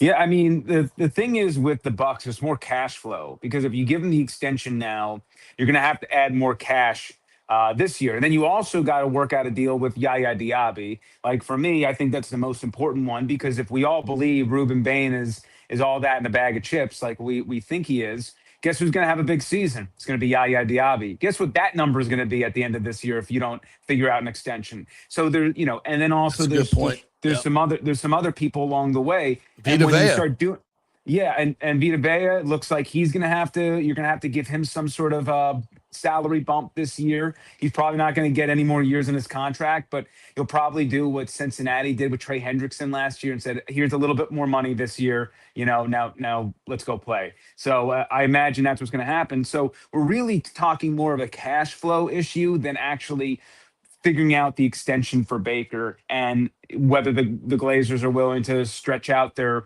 purse a little bit more to make that happen. That's going to be ultimately up to them. But regardless, I think that Baker, while he wants his long-term deal, while he wants that commitment for everything you said, that there's an inherent risk to not having it. I don't foresee a scenario where the Bucs don't have Baker Mayfield as their quarterback for next year and a couple more years beyond that. Even if they can't come to deal on an extension, they'll franchise tag him. Like, there are many avenues here to prevent Baker from hitting I get free that, agency. but are you getting the best Baker if you do that? I don't see how. I mean, I don't know how you're not getting the best Baker. I don't think it's in his ability to give anything more than all of him. Like, he's got a chip on his shoulder at all times. He just adds another chip. I don't think that. I feel like you're taking advantage of that, though. It's like, oh, Baker, we don't have to give him long-term security. He's going to play his ass off. I feel, you know what I'm saying? I feel like you're taking advantage of that. I know how it looks that way, and for sure, it's a fair point. I just feel like when I'm confident that Jason Light and company and Mike Greenberg, they're all explaining to him the situation. Not that he necessarily cares about it, right? Like, I just, that's not my job. That's your job to figure it out. Yeah. But ultimately, that they know they're going to take care of him, and they'll find some sort of solution here. But they have to manage all the balls in the air, and hopefully here in the next 4 weeks they'll come to fruition. But it will certainly be a distraction if he doesn't have a contract. I know he says he's shutting it down, after training camp. But we're all going to talk about it. So that's not a great way to ring in the new year. So we'll see. We'll see if they can find a way to get everything done and ask the Glazers, hey, we're going to need to borrow a little bit now, and maybe in the future we'll skim a little bit. And we had Charlie Strong in here the other day, and I asked him about specifically Vita, and obviously he coached him last year, knows him very well. And he just described just the rare ability of this cat, even at his age, how good he is and how dominant he is and how absolutely indispensable he is to the Buccaneers. And I also said, how many good years do you think he has left? He said, listen, honestly, after, he's been working with Sue, he's been healthier in the last couple of years than he's ever been. He looks great. He was, I think he's got 3 or 4 more years left in him. And I know that's a big gamble. I know it's a big gamble, but again, all contracts are gambles. If I'm going to gamble on anybody, it might be this guy, because he's that important and he's done a great job keeping himself in shape. I would give him a 2 to 3 year extension if I could get it out of him. What do you think? Is that too long? Yeah. I would say a 2-year extension, you're probably safe. But, the Buccaneers, and just talking about, regardless of my opinion, the Buccaneers have not really felt comfortable giving guys north of 30 any sort of long-term deal. They made Mike Evans play out his contract. I mean, Chris Godwin is got a year left on his deal, but it's all non-guaranteed. They can cut him next year if they wanted to, scotch-free. So for the Levante David, 1-year deal. The Rondé Barber plan, 1-year deal. Like they typically at this age, they want Vita to go with the 1-year plan. Hey, we'll pay you, but we're not gonna. It's gonna be as we go, sort of deal. And I do believe that Vita's got a couple of years left in him, but at that size with the chronic foot issues, he plays through them, but he's got it. It's only going to get worse the more he plays. Right. There is reason to pause when playing with that much money, but he is so important. Todd Bowles was on the record last year saying like everything goes through him on the defensive line. Yep. So there you have to find some sort of solution there, but at some point you're going to have to make a tough decision, because You have Chris, who you're gonna have to guarantee money to, maybe. Antoine Winfield Jr., his contract. You can get out from under that. You can get out from under Zion McCollum. Like, there's a lot of, eventually to keep Vita, someone else is going to go and create a new hole elsewhere. And to Tampa Bay's credit, they have kind of built a defensive line in preparation for life without Vita. It's one of the deepest units. Now they have to re-sign some people next year if they're going to keep it strong. But yeah, that one's an interesting situation to me. Yeah. I don't have. I think they'll obviously figure out a solution for this year, but I don't know. I think it'd be nice if they can get him if they want to tack on a 1-year extension after this year. I'm sure they do it, but I don't think Vita's going to want to do that. I think his agent thinks he's got.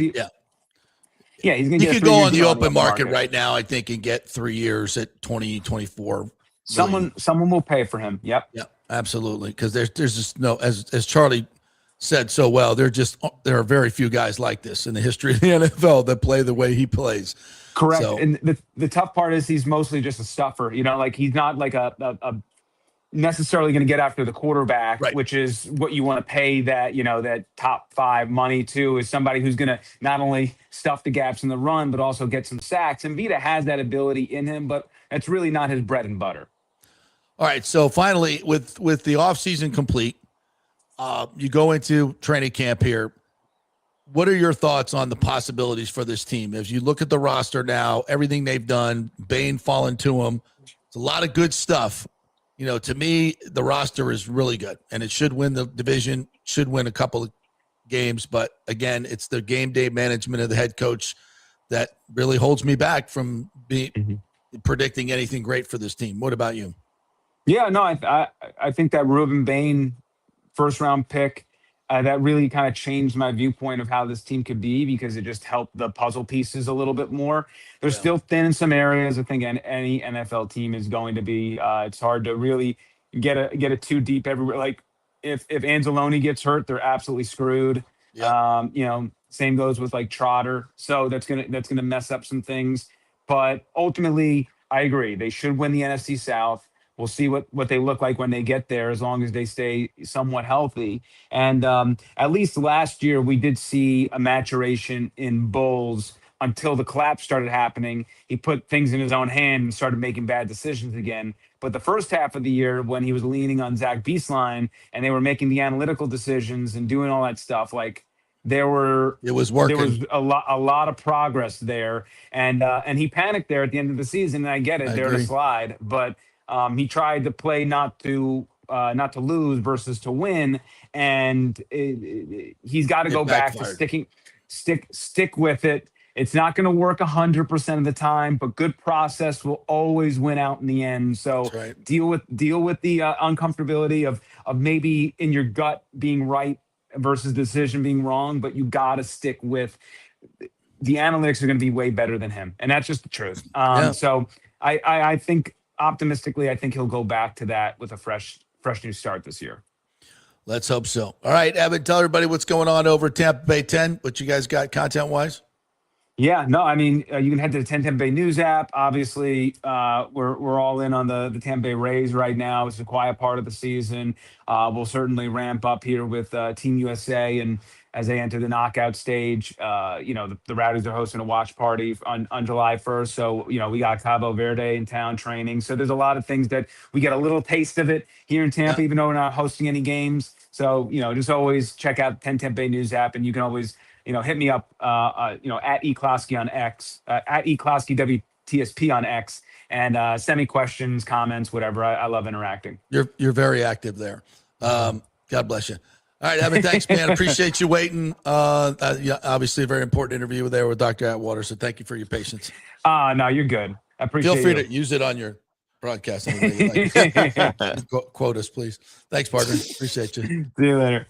All right, let me get to some of the endless plug.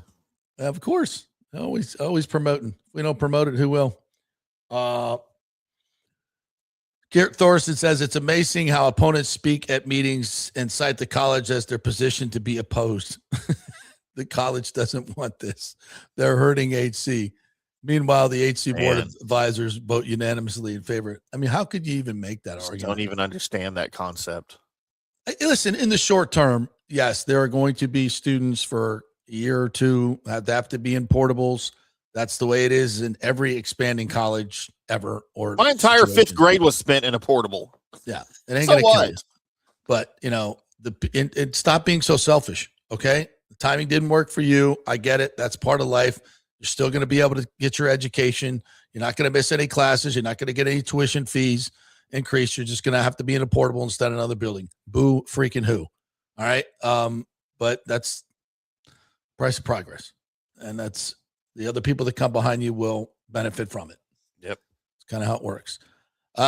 Michael LaRue says Pochettino, the U.S. men's national team coach, knew the Algerian ref would call a physical game, so he tested his depth. He found out USA doesn't have any. No, we knew that. He's Even going to I have to knew lean that. on his starters, so it's a good thing they got the rest. Yeah. I agree. No question tactically, it was the right decision. No question at all. And I'm certainly not saying, hey, you got to start all your starters, blah, blah, blah. No. Obviously, the yellow card ones were not going to play. But you did learn something about some of your backup players and some good stuff. Tim Weah, by the way, was absolutely horrible last night. Pulisic was fantastic. He's well rested anyway, right? Already. Yeah, very well. And he looked very healthy. Very healthy, Good. by the way. Calf wasn't bothering him, huh? No. And they'll play Bosnia-Herzegovina in Santa Clara on July 1st. So that will be their next game. They should be heavily favored. That doesn't mean anything in this crazy soccer game. And then I believe if they win that, they will likely play España.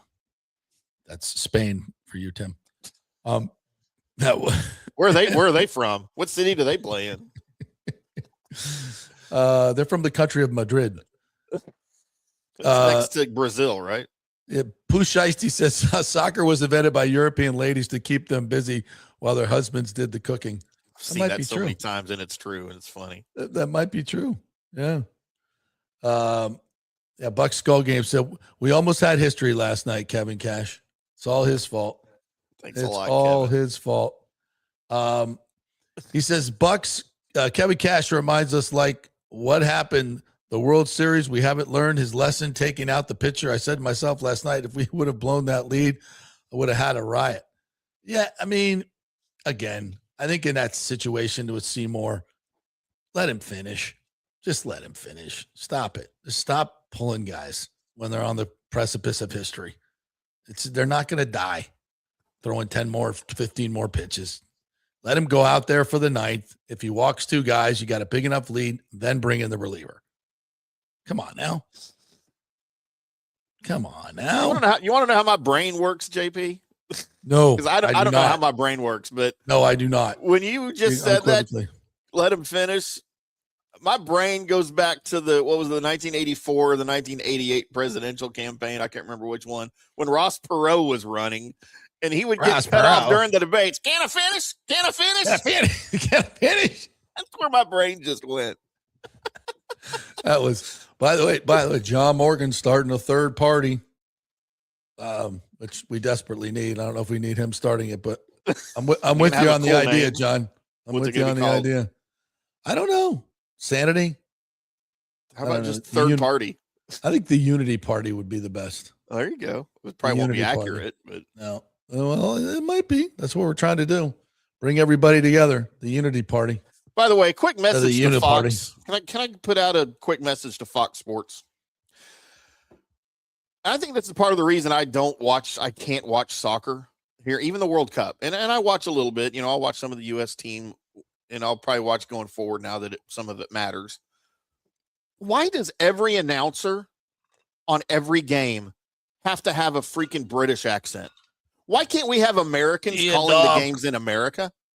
Actually, I think a lot of them are American. I've never heard one American guy, and I know there's lots of them because I know some of them that call games for MLS. The guy that called the game last night that are really good. I didn't watch last night. Yeah, I think Ian Dark's the only one that does. We have too many Euros calling games in America. All right, once again, your soccer takes are awful. Mine are bad enough. Yours are horrible. Yet accurate. What was I gonna say? Just in general. our good friend Rob Stone, boy, he's working with some trouble. I mean, those halftime hits are so disjointed with Clint Dempsey and Carly Lloyd and Alexi Lawless. Bad. Oh my Lord. I love Alexi Lawless. I mean, like when you're doing, everybody knows when they're supposed to talk. Yeah. But evidently they don't know. And Clint comes in and he's like, oh yeah, that's a bad ball. It's just like Carly's the only one that freaking says anything. Alexi, he shouldn't be on the broadcast. No, I mean, he has great information, but I feel like he's always trying to be the Dick Vitale of soccer. Yeah.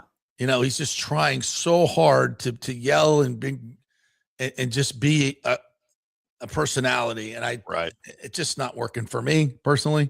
He knows soccer, just stick to the soccer. You're really good at talking X's and O's, but he tries to do all these flowery, crazy things.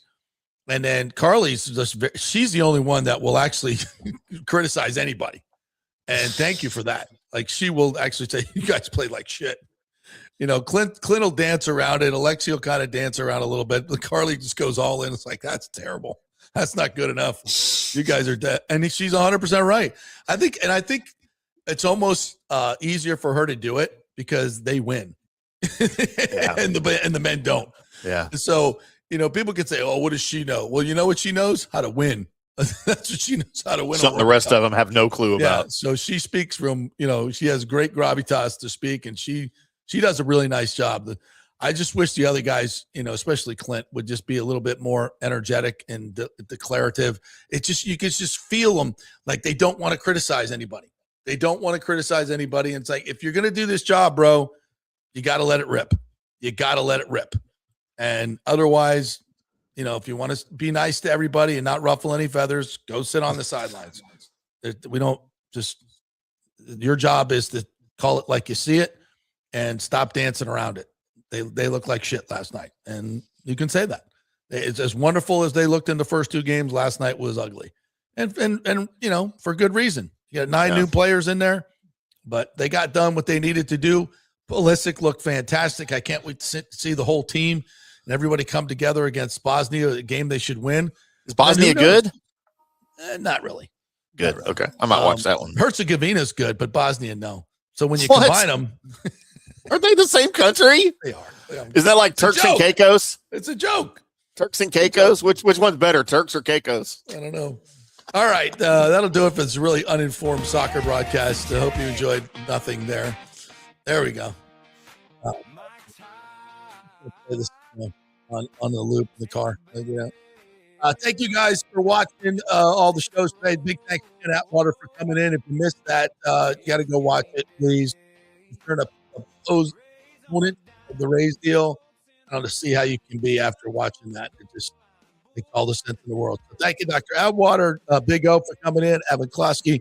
Have a great weekend, everybody. We will be back on Monday with more fun and frivolity. See you then.